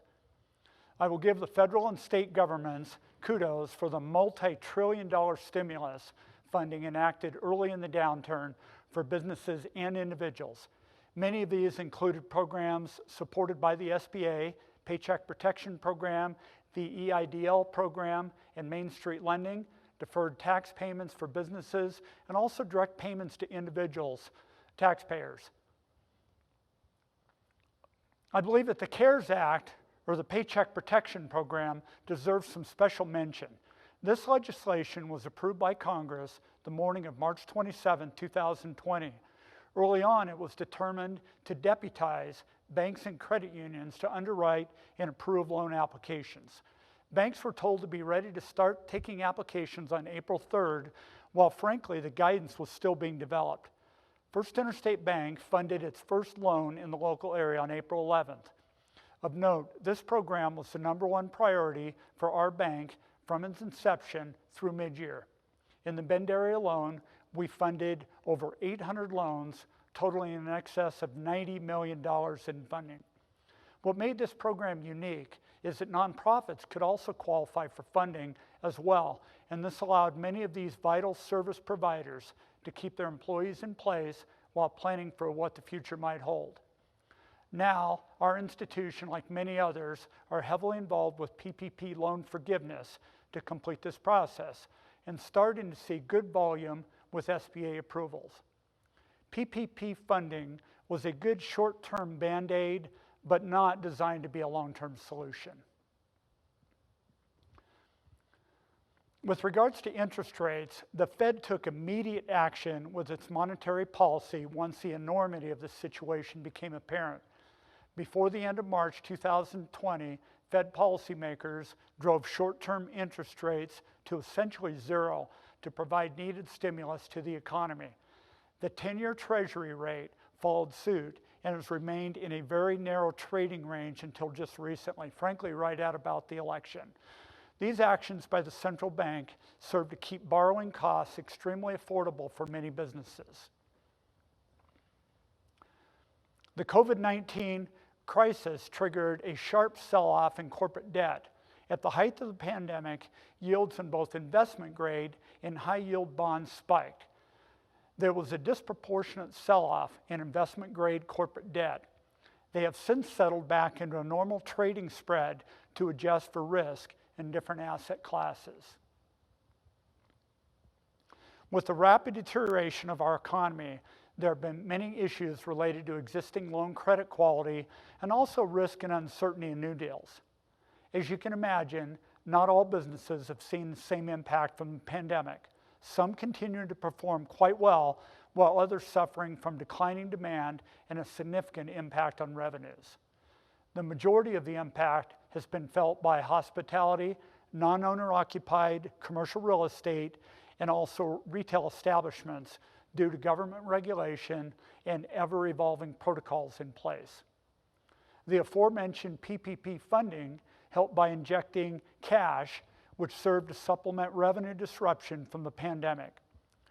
Rent deferral has also been an ongoing issue as many tenants, both businesses and individuals, chose to defer or modify existing lease terms.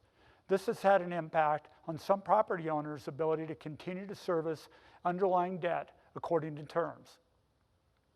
Many commercial clients have also elected to undergo payment modification, either going to interest-only payments or complete payment deferral for a period of time earlier this year. Creating additional challenges with loan performance has been the governor's extension of the moratorium on foreclosures through the end of the year, impacting both commercial and consumer mortgages. As can be expected, these issues have created many loan underwriting challenges as well. First, I'll mention the impact of the appraisal process. All appraisals now include a COVID disclosure, essentially notifying the reader that there is likely to be an impact from the pandemic, but in many cases, it's still too early to tell. Many appraisers have started to take the approach to lean towards a more conservative approach on capitalization rates and rental rates, essentially viewing this as a negative anticipation in the appraisal process. There's a perception of increased risk, which also may not yet be quantifiable in the appraisal process. There's also a current and future impact on various asset classes. Not all asset types have been impacted equally. In order of risk, hospitality is likely at the highest level of risk right now for obvious reasons, followed by retail, office, multifamily, and then industrial properties. Each has its unique set of challenges. Vacancy rates are starting to trend upwards, and pre-leasing activity on new deals is vitally important. We're also starting to see lease modifications as well for certain type tenants. There is some concern going forward that as leases start to mature, these tenants will decide to either downsize their space or potentially go to some other type of of program going forward.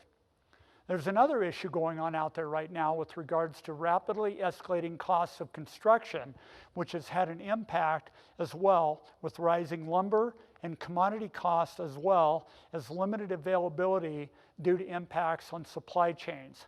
All these are having an impact on the financial viability of some projects. My post-election comments will be brief. With the change in administration, there will be increased scrutiny on tax policy and expectations on interest rates, both short and long term. There's also some hope that post-election, more economic relief can be enacted by Congress sometime before early January. With this uncertainty, all banks are dealing with a heightened level of regulatory scrutiny. Essentially, commercial loans are typically booked on our balance sheets, which means that we then need to follow for updated financial results and also undergo considerable effort monitoring ongoing risk assessment. Many banks have also had to adapt to a change in accounting policy, which took place January 1 of 2020. This policy is known as CECL, or Current Expected Credit Loss, which creates a further impact to loan profitability due to more granular loan loss provisions. The rate environment going forward with regards to Fed Fund futures, with a significant decline in short-term interest rates earlier this year, this has had an impact on compressing net interest margins for banks. With these issues, we must have a renewed focus on pricing to risk for each loan. In summary, with positive news of the development of a viable vaccine, it is apparent that we will be recovering, however, to a different type of economy. Irregardless, as an institution, we have kept the lending faucet on since the start of the pandemic with fairly robust loan activity for the year.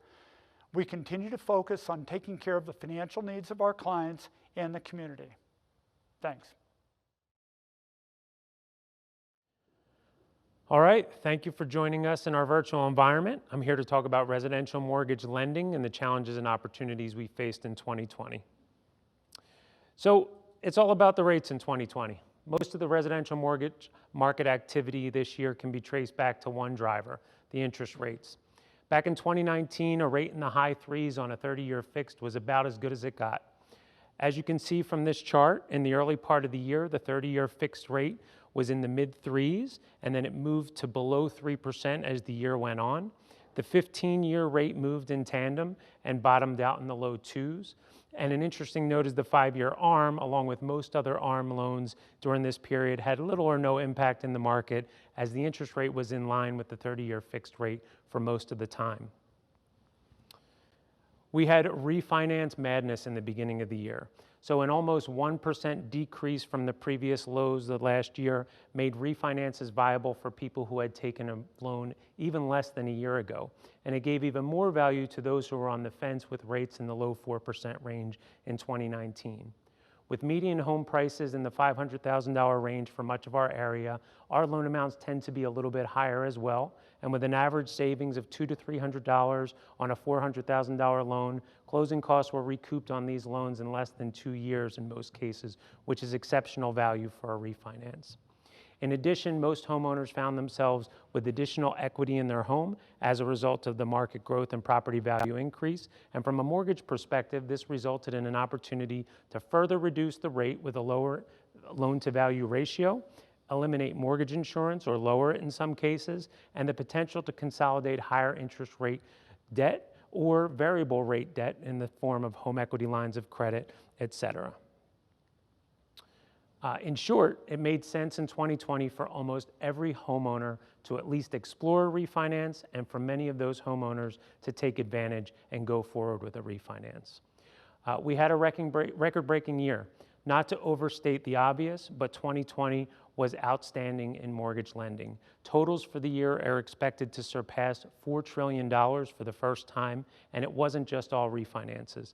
Purchase transactions are expected to push their highest levels since 2005.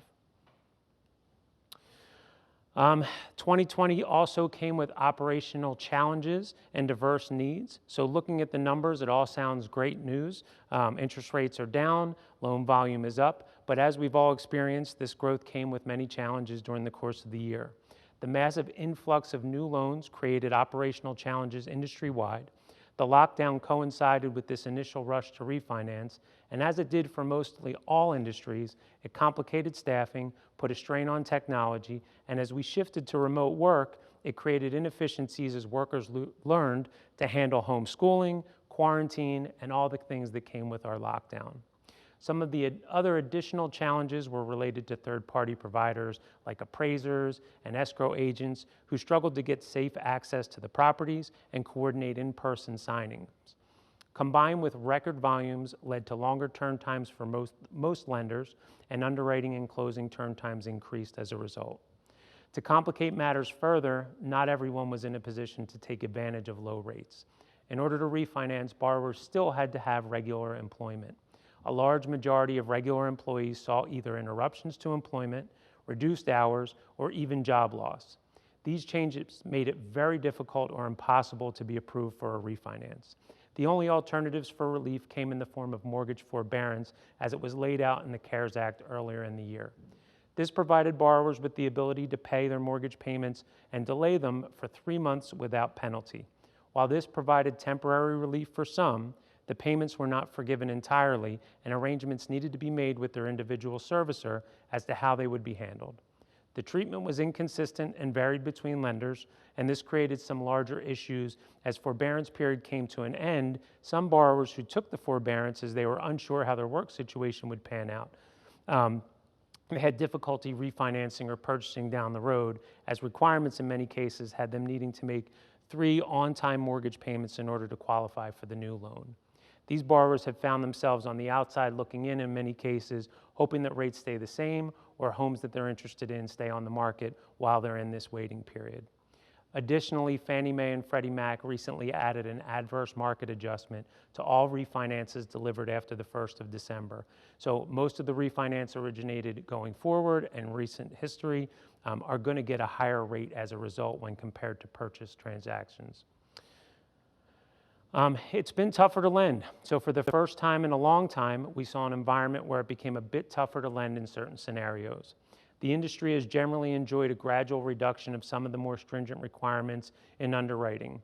This doesn't go crazy like it did in 2006, but this year documentation required for income and assets became stringent as job stability and market uncertainty made lenders more careful about how they looked at these areas.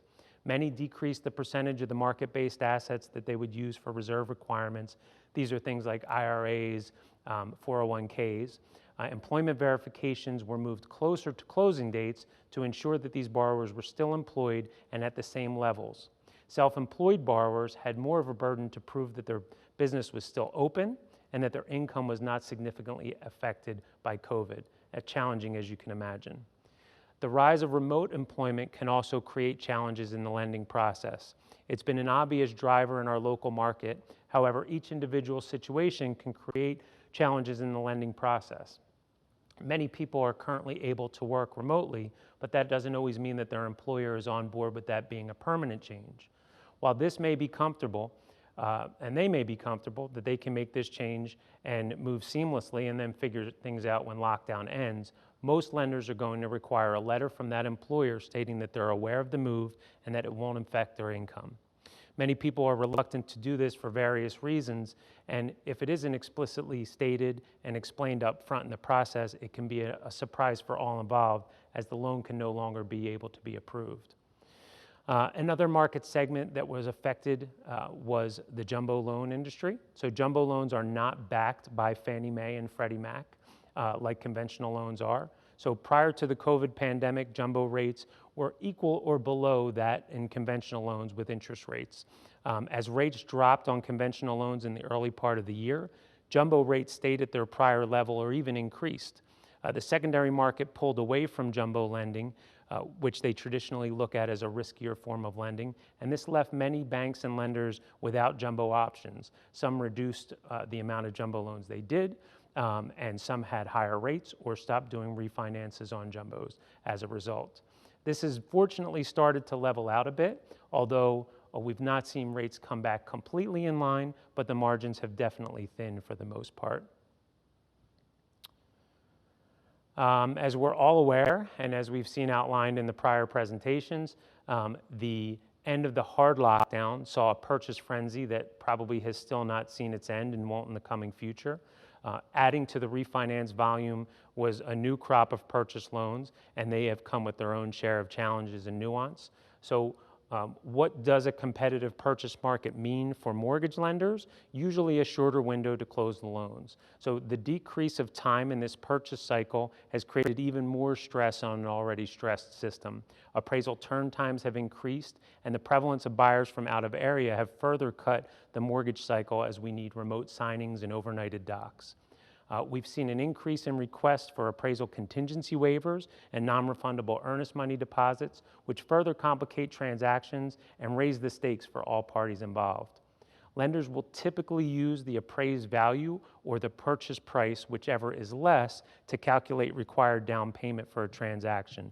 An appraisal contingency waiver on the purchase contract doesn't mean that the appraisal is no longer a factor. It just means that the borrower will need to borrow more or make up the difference with cash to complete the transaction. This can obviously complicate things for the buyer and create significant changes to their financial understanding of the cash to close and their final loan payment.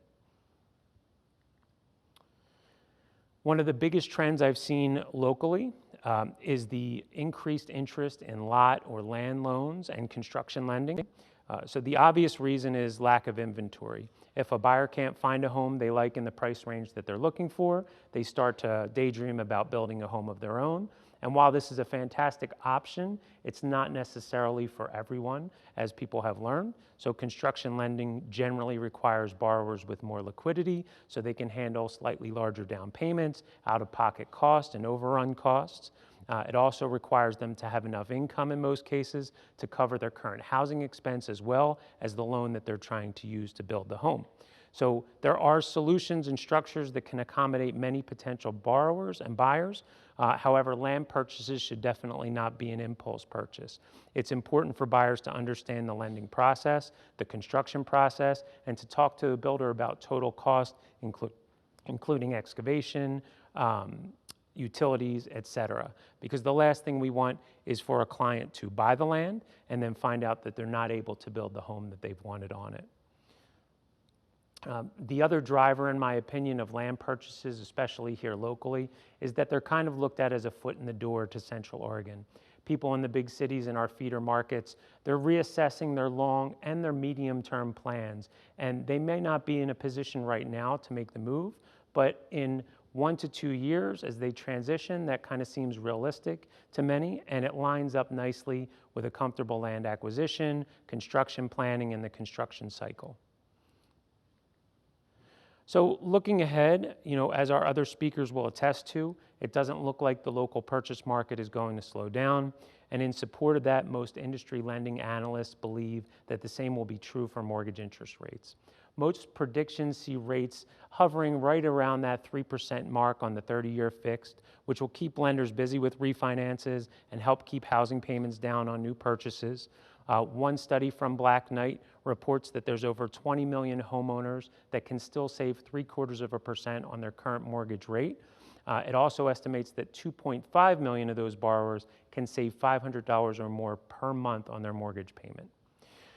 In terms of election and rates, pre-election predictions were mostly in line together, stating that they thought there would be a slight increase due to a Biden win and rates would stay relatively the same with current levels with a Trump win. However, so far, it seems like COVID has been the biggest driver of the market. News of positive COVID test results over the last 2 weeks twice proved to spur the 10-year Treasury higher, which resulted in higher mortgage interest rates, only slightly. The good news is that even though the 10-year Treasury is moving higher, rates have not followed at exactly the same pace. Many lenders have increased their margins to help quell an overwhelmed production staff and slow down loan volume while they catch their breath and as their pipelines thin out. Many think that lenders will reduce these margins and rates will stay the same to put volume back where they need it to be and to feed the staffing increases they've made as a result of the 2020 rush. Many also feel that there will be increased competition as more lenders aggressively enter the market for refinance business, and that this will all help to keep rates low and in that general 3% range. What did we learn this year? So one of my biggest takeaways this year is the embrace of technology. Borrowers who were typically hesitant to use online delivery or online signature services, they were forced to adapt and seemed to be fine with the transition. They're booking Zoom calls, they're uploading PDFs regularly, and I see this being a lasting change. The industry in general, mortgage industry, has been slow to adapt technology over the years, but that is beginning to change as well. Appraisal waivers through automated underwriting systems are a regular occurrence on both purchase and refinance transaction. They're adding to increased productivity and shortening those loan cycles. Tools that integrate customers' banking and employment records for real-time verifications, they've been around and they've been slow to be adopted in the years past, but we see them both being embraced at a higher clip. Refinances will still continue to be strong into the coming year, as will the purchase market by all indications. It's more important than ever for buyers to be well prepared from a financing standpoint, and communication between agents, lender, and buyer are of paramount importance going forward. I'm looking forward to finishing out the year with our strong Central Oregon real estate and lending community, and looking forward to working with you all again in 2021.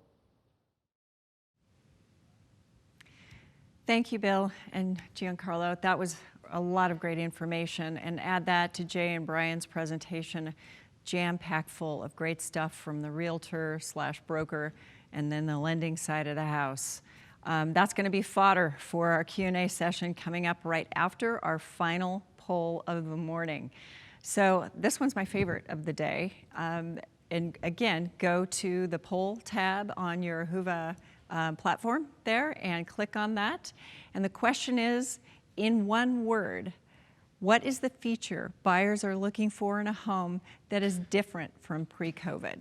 So I'm going to use a whole bunch. I'm going to cheat.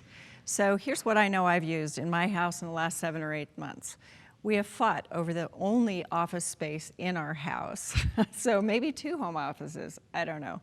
And also what's really become important to our family is a back deck with a couple of space heaters and a fire pit so we can actually see friends over the winter. And I know a lot of my acquaintances and peers are telling me the same thing.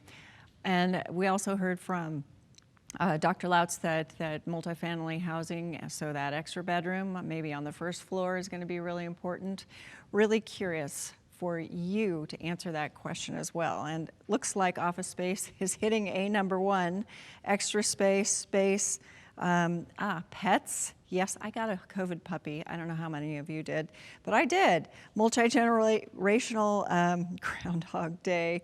ADUs if you have 6,000 square foot lots and bigger, big backyard, flexibility, all of those things are pretty much in line with what we've been hearing from both Dr. Lautz and also from Jay, or especially from Brian as he's selling these homes out there, and I'm sure you all have heard this too. So what we are going to do now is go straight into the Q&A, and I know that you have all been submitting a whole bunch of questions. We're going to call all 4 speakers back, and we're going to have them up here on the stage. Please go to the agenda pad, the tab on your pad.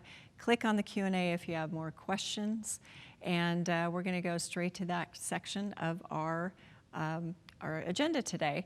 Just a reminder, or actually it might be new to folks, we were going to take a quick 5-minute break to set up, but since we're all virtual, we're just going to go right to it. So come with me, and we're going to join Jay, Brian, Bill, and Giancarlo to answer your questions.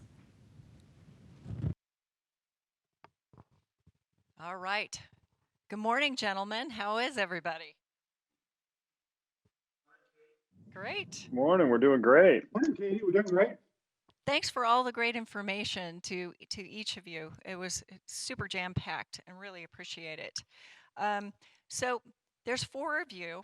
So I know there might be some interaction between all of you because one person might have one piece of the answer and the other person might have the other side of it. So feel free to engage and I'll just kind of facilitate and keep us on time. We have about 30 minutes to share together this morning. Got a whole bunch of questions here. And so feel free, I'll try and direct it. If I can't really decide who goes, you guys get to pick if one or more of you want to answer. So here we go. Okay, I'm going to go with the first question. What percentage of buyers you're working with are coming from out of state? I know you guys talked a little bit about that in your presentation. And they further say we've always been a desirable market. Has a number of buyers from other markets really changed that drastically since the onset of the pandemic? And Brian, I think you are front and center on that, and then maybe from the lending side as well. Go ahead, Brian. Yeah, so I'm definitely on the leading edge of that. And we're seeing quite a few new people to town. To get the exact percentage of breakdown of percentage out of town buyers, it's a little tough to say because that does vary, but it definitely has increased. And it's increased in different sections. So if it's competition for median price housing, it's probably increased by, let's call it 25%. But if we go to the upper end luxury housing, that's where it's been most dramatic. And I would say that probably over half, if not three-quarters of our buyers on our upper end right now are out of state. So we're definitely getting quite a few more people coming in. And you've probably seen it in the license plates in town. So it's been noticeable for sure. Yeah, similar story on the lending side. Mostly all of our, well, not mostly all, but a very large percentage of the phone calls I get are from people out of state. And similar story, we were on the fence, we're looking to make a move for a while, and X, Y, or Z as a result of COVID and what resulted from it is pushing them to finally make the move. We all talked about it a bit in our presentations, but the rise in being able to work remotely has definitely impacted that as well. Thanks for those answers. So as a follow-on to that, we all know this, you've talked about it all morning, inventory is a challenge. So at what price points in this lack of inventory are you most concerned? And I will leave it up to you folks. Perhaps I'm thinking this is residential, so go ahead, Brian, and then we'll also get into a couple of questions about commercial. Go ahead. Perfect. Yeah. So definitely inventory is critical across, we're at a crisis level of amount of inventory across all price levels. But the one that I think is most critical and perhaps damaging to our town is the competition for entry level housing. And that's what's really tough because, this has been kind of a K-shaped recovery. Mr. Basu was talking about that yesterday, where certain parts of the economy are coming back more quickly. The white collar workers weren't as affected. They could remote work, et cetera. They didn't see the layoffs at the lower end. So it's kind of it's kind of a 1-2 punch for people that are facing more effects of the COVID pandemic. And then there is also more competition in that price level. On some of our upper level homes, we have had multiple offers, but I was just speaking with a principal broker here at Sotheby's today, and there was a $425,000 house yesterday that went for well above asking price and had over 20 offers on it. And so it's really challenging for first-time buyers to get a house in this market. And then what we're also seeing is increased competition. And I would love to hear some lender input on this, of cash against those. So, if they're going in with a loan, they're competing with cash offers. And it's just, there's a lot of factors and against them, and that tight inventory and that, let's call it sub medium price, sub $600,000 range is really critical at this point. Yeah, and you touched on it, and it's accurate. Not only are you competing against cash offers, but also larger down payment versus smaller down payment. So something like a 3% down payment first-time homebuyer program is not going to stand a chance against multiple offer, even against a 20% or 30% down offer. So further making it harder for first-time buyers to get in the market. Yeah, that's very true. So I'm going to switch over to the commercial side. And Jay, this first question is for you and Bill to weigh in on. From your perspective, are there industry sectors that you fear will never really quite recover or look the same in Central Oregon? Is it office, retail, manufacturing? What is your perspective of some of the industry sectors that you are watching most closely? And the flip side of that, what industry sectors do you think are really going to thrive during and post COVID? Jay, why don't you start? Yeah, I don't know if there's any industry sectors that I see that are not going to survive, but I think some could be repositioned or reimagined, so to speak. And in the near term, I think there's obviously certain businesses that are being impacted more so than others. For example, right at the beginning of COVID, the hospitality industry was hammered. I mean, because no one was traveling and no one was staying in hotels, and same with restaurants and fitness facilities. And I think they may have some challenges ahead of them if this new 2-week order continues for an extended period of time or gets extended by Governor Brown. But some of those restaurants have been able to pivot and move to more of a takeout model that has done fairly well for them. So hats off to these local business owners for their creativity and their wherewithal to make it through these challenging times. On the office side of things, I don't see the need for office space going away, but I do think that certain businesses may kind of restructure how they utilize office space. Maybe it's more of a hoteling model where no one has a permanent desk, but people can come and go and kind of check in and log into their network when they need to be in the office. Or maybe it's a place where they can have team meetings once a week or twice a week.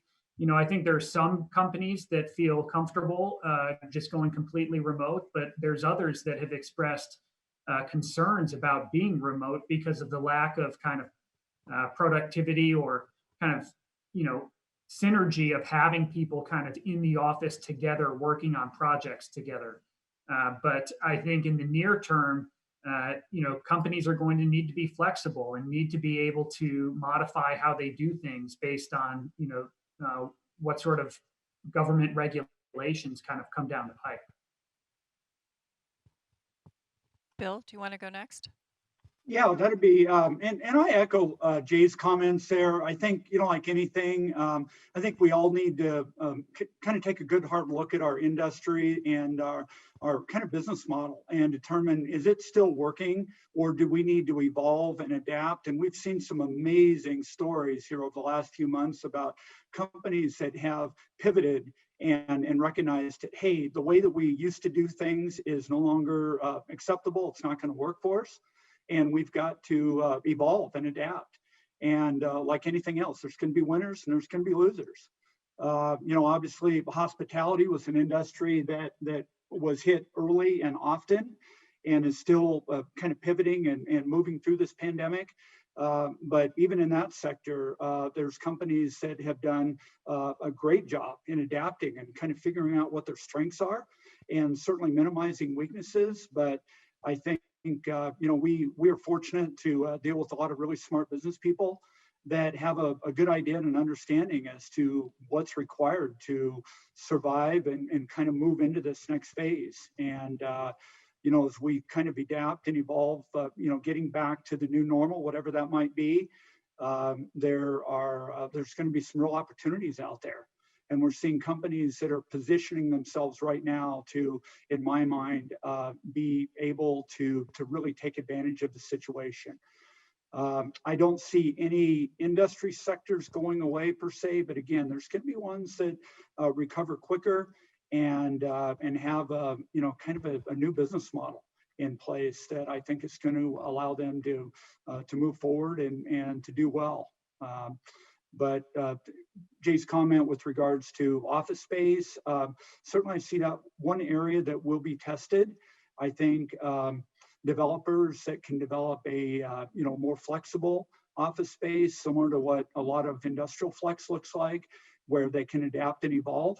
to meet companies' needs. I think that's going to be a model that'll play out really well going into the future. But again, across the real estate spectrum, commercial real estate spectrum, I really don't see anything going away, but certainly being able to adapt and kind of recognize what your strengths are and really play up to those strengths.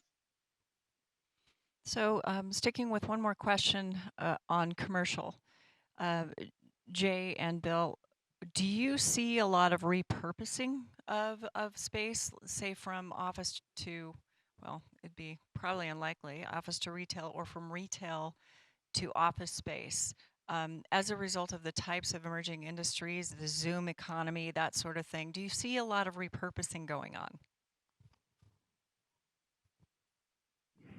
I think there's certain parts of town that are primed for kind of redevelopment or repositioning of assets. I mean, the Central District is one of those locations. It's kind of Bend's original, industrial area, but over time, I think that's gradually going to transition into more of kind of a mixed use area where we might see some housing, some office, some retail, even hospitality.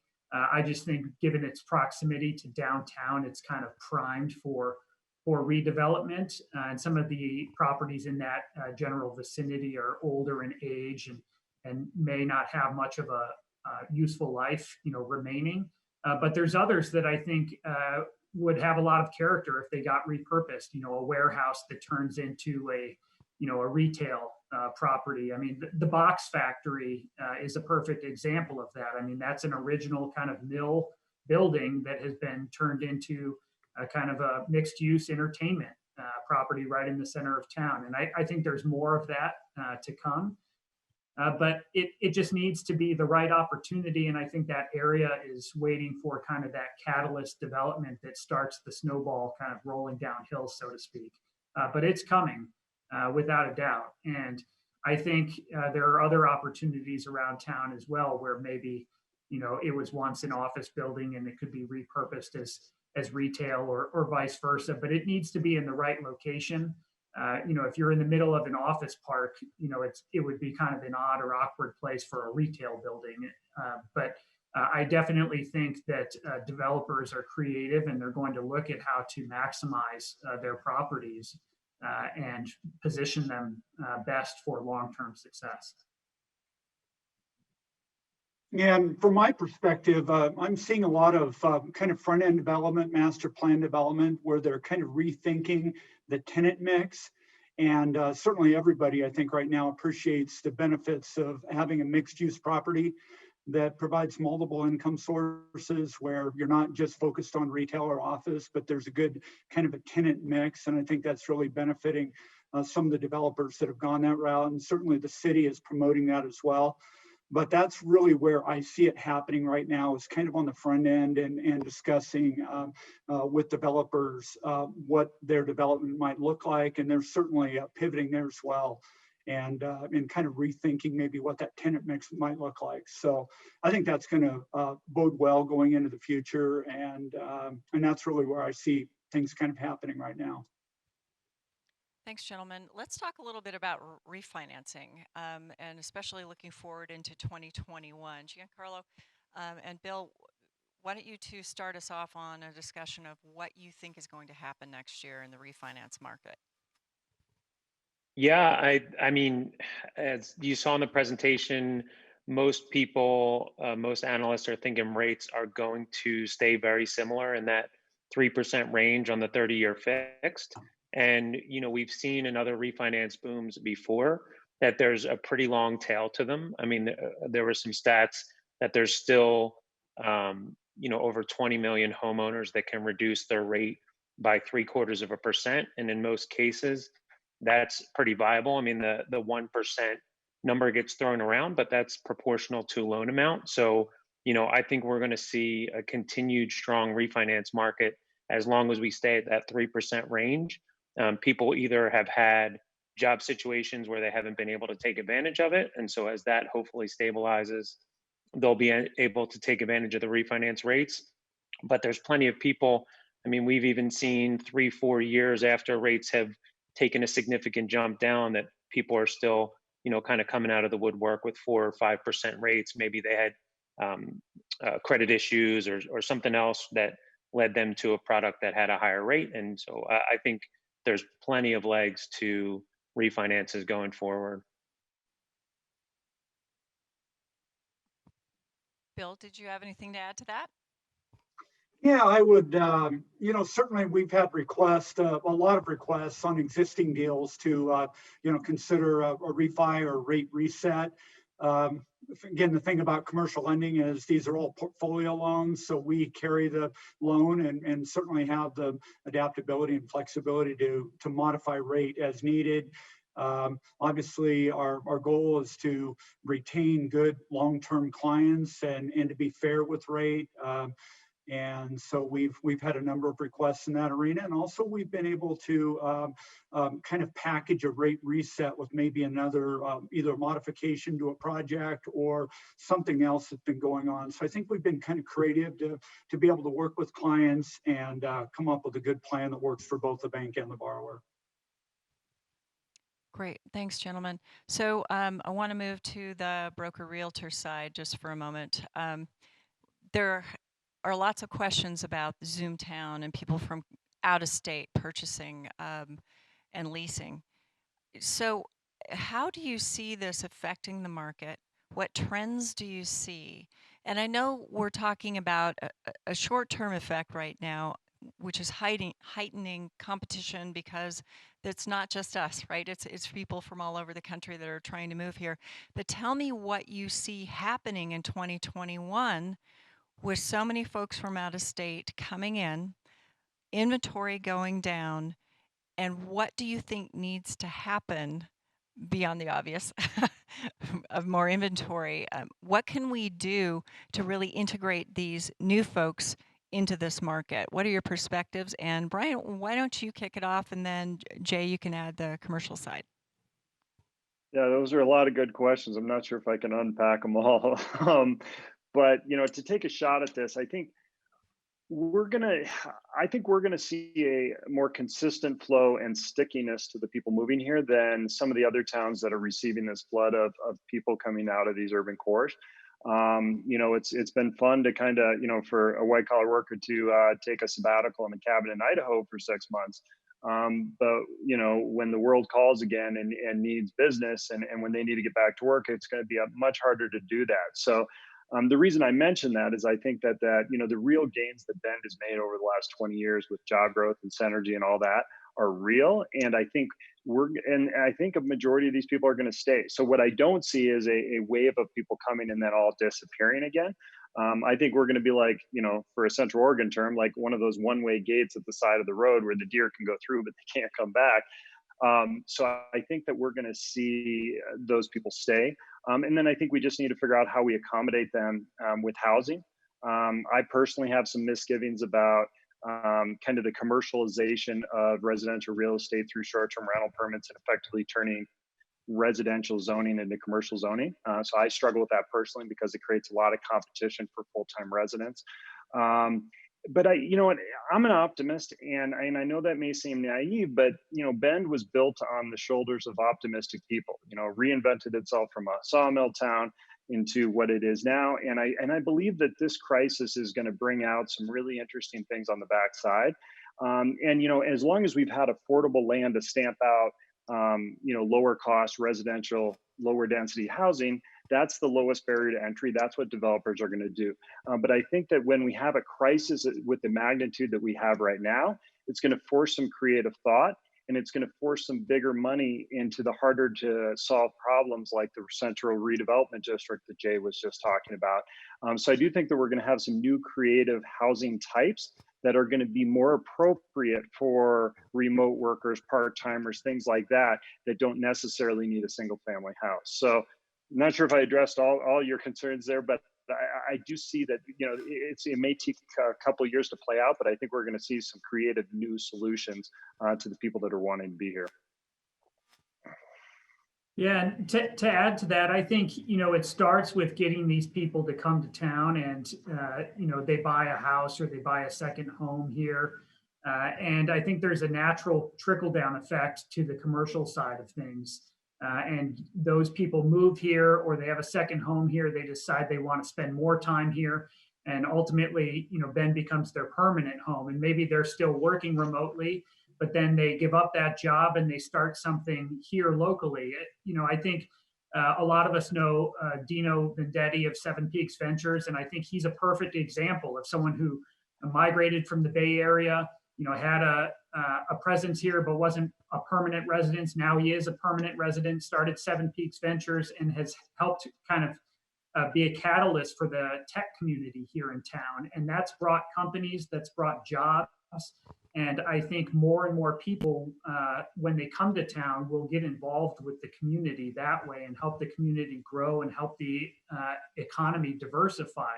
There'll certainly be individuals that continue to, work remotely and not integrate into the community. But I think more people come here because they realize how this is a tight-knit community and a special community, and they want to be a part of that. They don't want to just work in their home office and not be a part of everyday life here in Bend. So I think that trickle-down effect will continue, and investors will continue to look at Bend as well as an attractive place to invest and buy property because of the inbound migration that we're experiencing.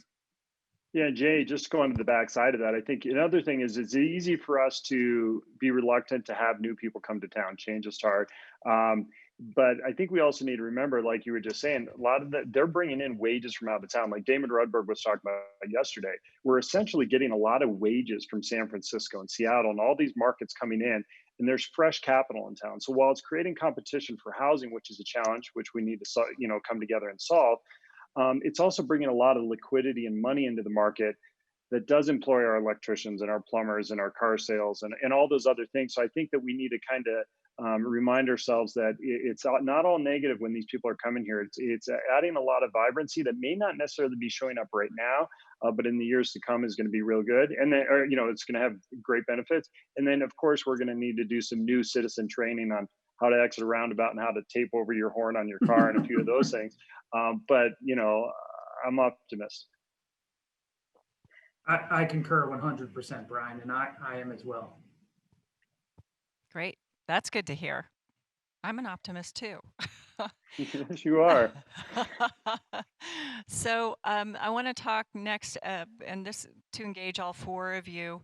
So we have heard a lot of stories, and each of you have shared your own experience. What is it looking like out there when offers are in play?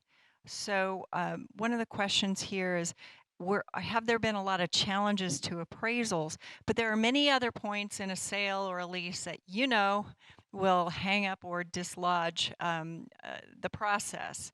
So what do you see that's happening out there that's hanging up some of these deals and closures from happening? And then what do you see that is really unusual and has accelerated some of these purchases of homes and commercial properties?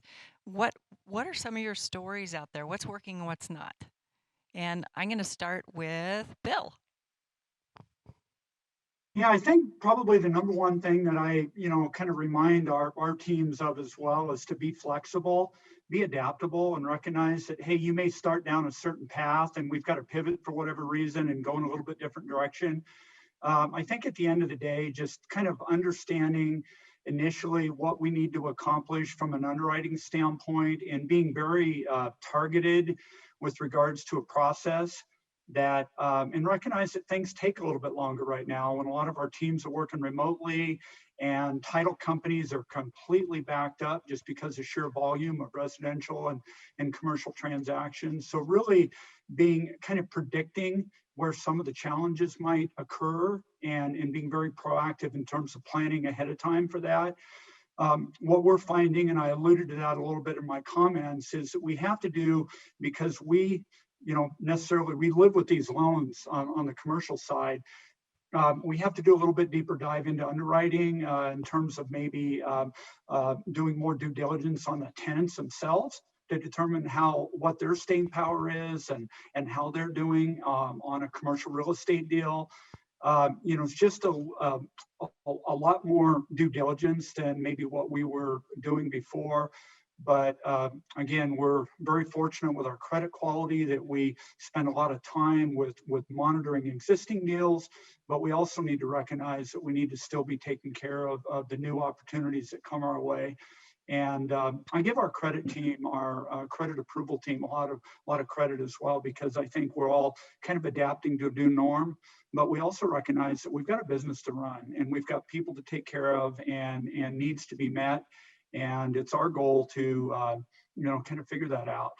And so again, from a flexibility standpoint, and probably doing a lot more kind of pre-planning of the process to make sure that we get to the finish line together. Thanks, Bill. Who wants to go next? I can speak to it a little bit, and Bill touched on it. It's a lot of preparation, expectations, and communications between all parties. Our windows have shortened in terms of what the expectation is for a purchase closing to be competitive in terms of being a competitive offer. And then, we've got a lot of unknowns. I mean, you did mention appraisals. I think personally, I've been fortunate. I haven't seen very many, if any, appraisals come in low, but that is a variable out there now, as we're seeing, offers accepted even $100,000 or $150,000 over the asking price. It's a concern up front, and it's a conversation that needs to be had between all parties, lender, borrower, agents, to see, what is the contingency plan? Are we prepared if the appraisal comes in low, what that means to the transaction? Can we still go forward in this transaction, within a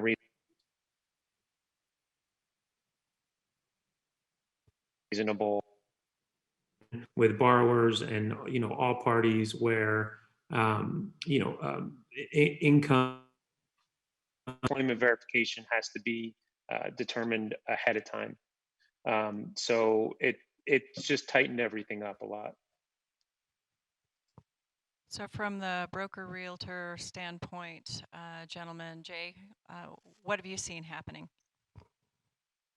Yeah, in terms of challenges, what we've experienced, I touched on it a little bit in my presentation, but land sales have been difficult in certain instances because a buyer puts the property under contract and starts going through their due diligence for something that they want to build, whether it's for an owner user development for their own business or a speculative development, and they get to the point of the transaction where they get their construction pricing back, and it brings the deal to a screeching halt because they just can't make sense of the economics of the deal. The margins are just too thin to feel comfortable moving forward. Not in all instances, but in some. In terms of surprises, I think Bend is on the map much more so than it's ever been before with some development groups. And these are more regional and institutional development groups. And what we've experienced in the past is a lot of times institutional developers have a very kind of strict criteria that they need to meet in order to enter a market.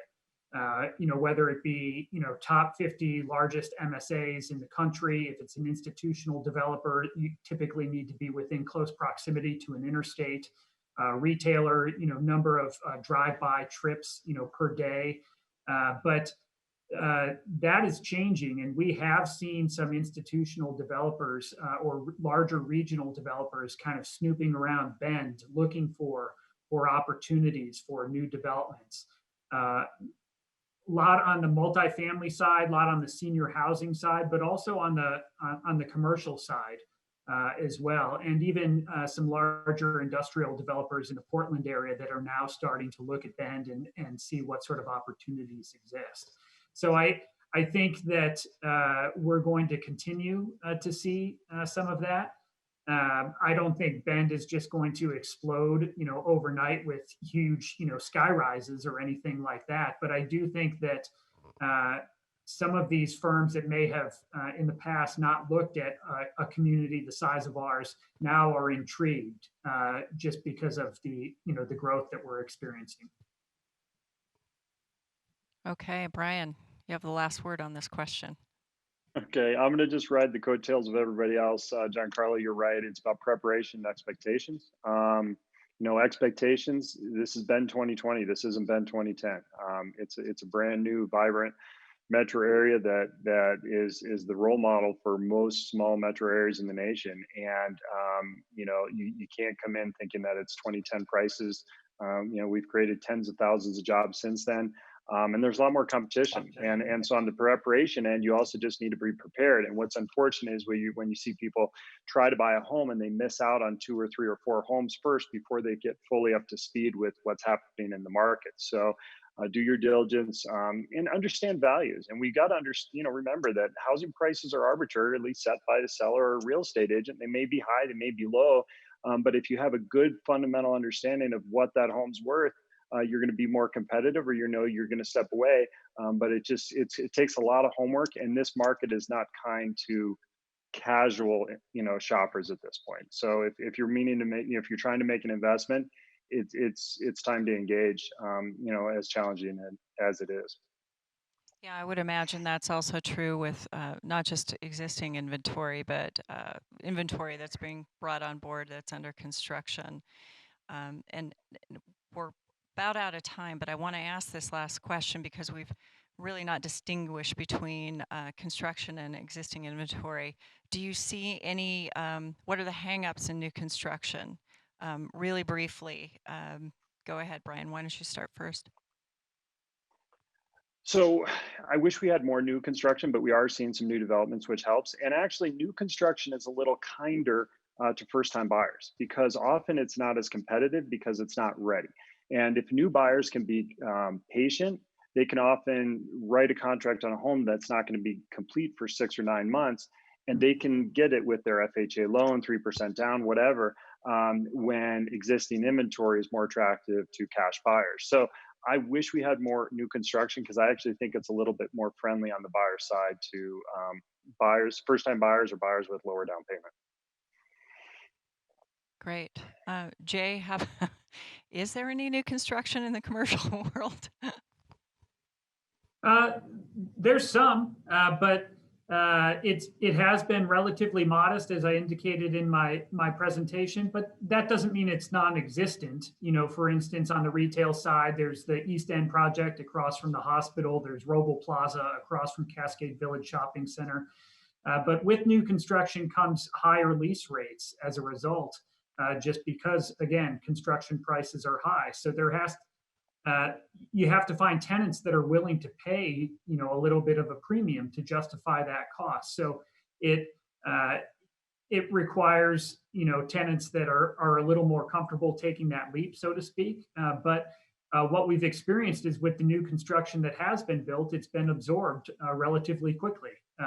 And that's on the industrial side, both in Bend and Redmond, and office and retail here in Bend. But and there will be more. Polish is working on the Petrosa project in Northeast Bend. That'll be both residential and there'll be a commercial component to that. That'll add some to the inventory.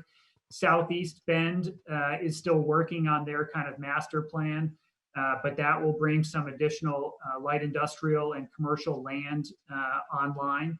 But I think people need to remember that when the UGB is expanded, that doesn't instantaneously create new land that can be developed the next day. It takes time to extend utilities and infrastructure out to that land and get it shovel ready, so to speak.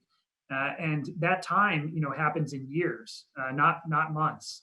So the land that was brought in the last go around during the UGB expansion is still kind of the wheels are turning to bring that online and make it developable land. So it's a timely process. Yeah, that's a really good point. Infrastructure takes time and money. So Bill and Giancarlo, really quickly, your side of the house on the lending side of construction, any observations, and then we're going to wrap up. So yeah, we have seen, I mean, anecdotally, I've seen a huge increase in interest in lot and construction lending. It's definitely on the higher end of the market. We are going to finance, custom home builds um, on that end, and there's been a huge influx. And even prior to uh, the infrastructure being there, we're seeing reservations and contracts come through on that land. So it's being gobbled up pretty quickly. And I mentioned again in the presentation, some people who aren't ready to make that transition, it's kind of a foot in the door. They're dreaming about coming to Bend in a year or two or three, and they've been buying these lots and then starting the custom home process. But sometimes the financing is the easier part, and finding a builder and getting the costs together is pretty difficult. Or the cost can be beyond what their initial expectation was. So there's a lot of interest. There's just not a lot of available land out there for some of the custom builds. Okay, Bill, you have the last word. There we go. Yeah, and I'm seeing the same thing on the commercial side. I think to Jay's point, the lack of developable industrial land in particular is a real issue for the city of Bend going forward. And just being able to accommodate the needs of a larger scale industrial user is almost impossible right now. In discussions with a lot of our large commercial general contractors, rapidly rising development costs, construction costs are a real issue right now, especially with regards to the financial viability of a project and making lease rates kind of match up with costs and generating an adequate return back to the investors is a real issue on some of these projects right now. And then we're also seeing a lot of the supply chain disruption actually occurring now that's been kind of building over the summer. A lot of industrial components, electrical, plumbing, things that are coming out of China and Asia that there just isn't any inventory right now. And another area that we're starting to see is a lack of appliances for multi-unit projects where they can't source appliances to finish a project right now. So I think a lot of little issues that have been out there and kind of building for a while are starting to come to the forefront. And so I think those are areas of interest and certainly concern going forward, because it's going to take a while for supplies to kind of build back up again. So anyway, just, there's some unique challenges out there, I think, in bringing a new project out of the ground right now. Yeah. Well, gentlemen, there is another hour worth of conversation we could easily have, but I've got to call it off and call it short. And I greatly appreciate all four of you and your perspectives and for joining us live this morning for the Q&A. So Brian, Jay, Bill, Giancarlo, thank you so much for joining us today. Thank you, Katie. Thanks for having us. Thank you. Take care. All right. And so I believe we are coming to the wrap up of today's program. I really appreciate everyone joining us this morning. It was jam-packed, and I hope you walked away with some tidbits that were really relevant to you and your business. So just a few reminders before we sign off. You can find more resources and data points under the Document tab on your Whova platform. Also, recordings of today's sessions will be uploaded to the event platform and available for 3 months. We should have all of the content up ready for you here in the next few days. And you can take a look at that and review some of the pieces that you thought you might want to go back over again.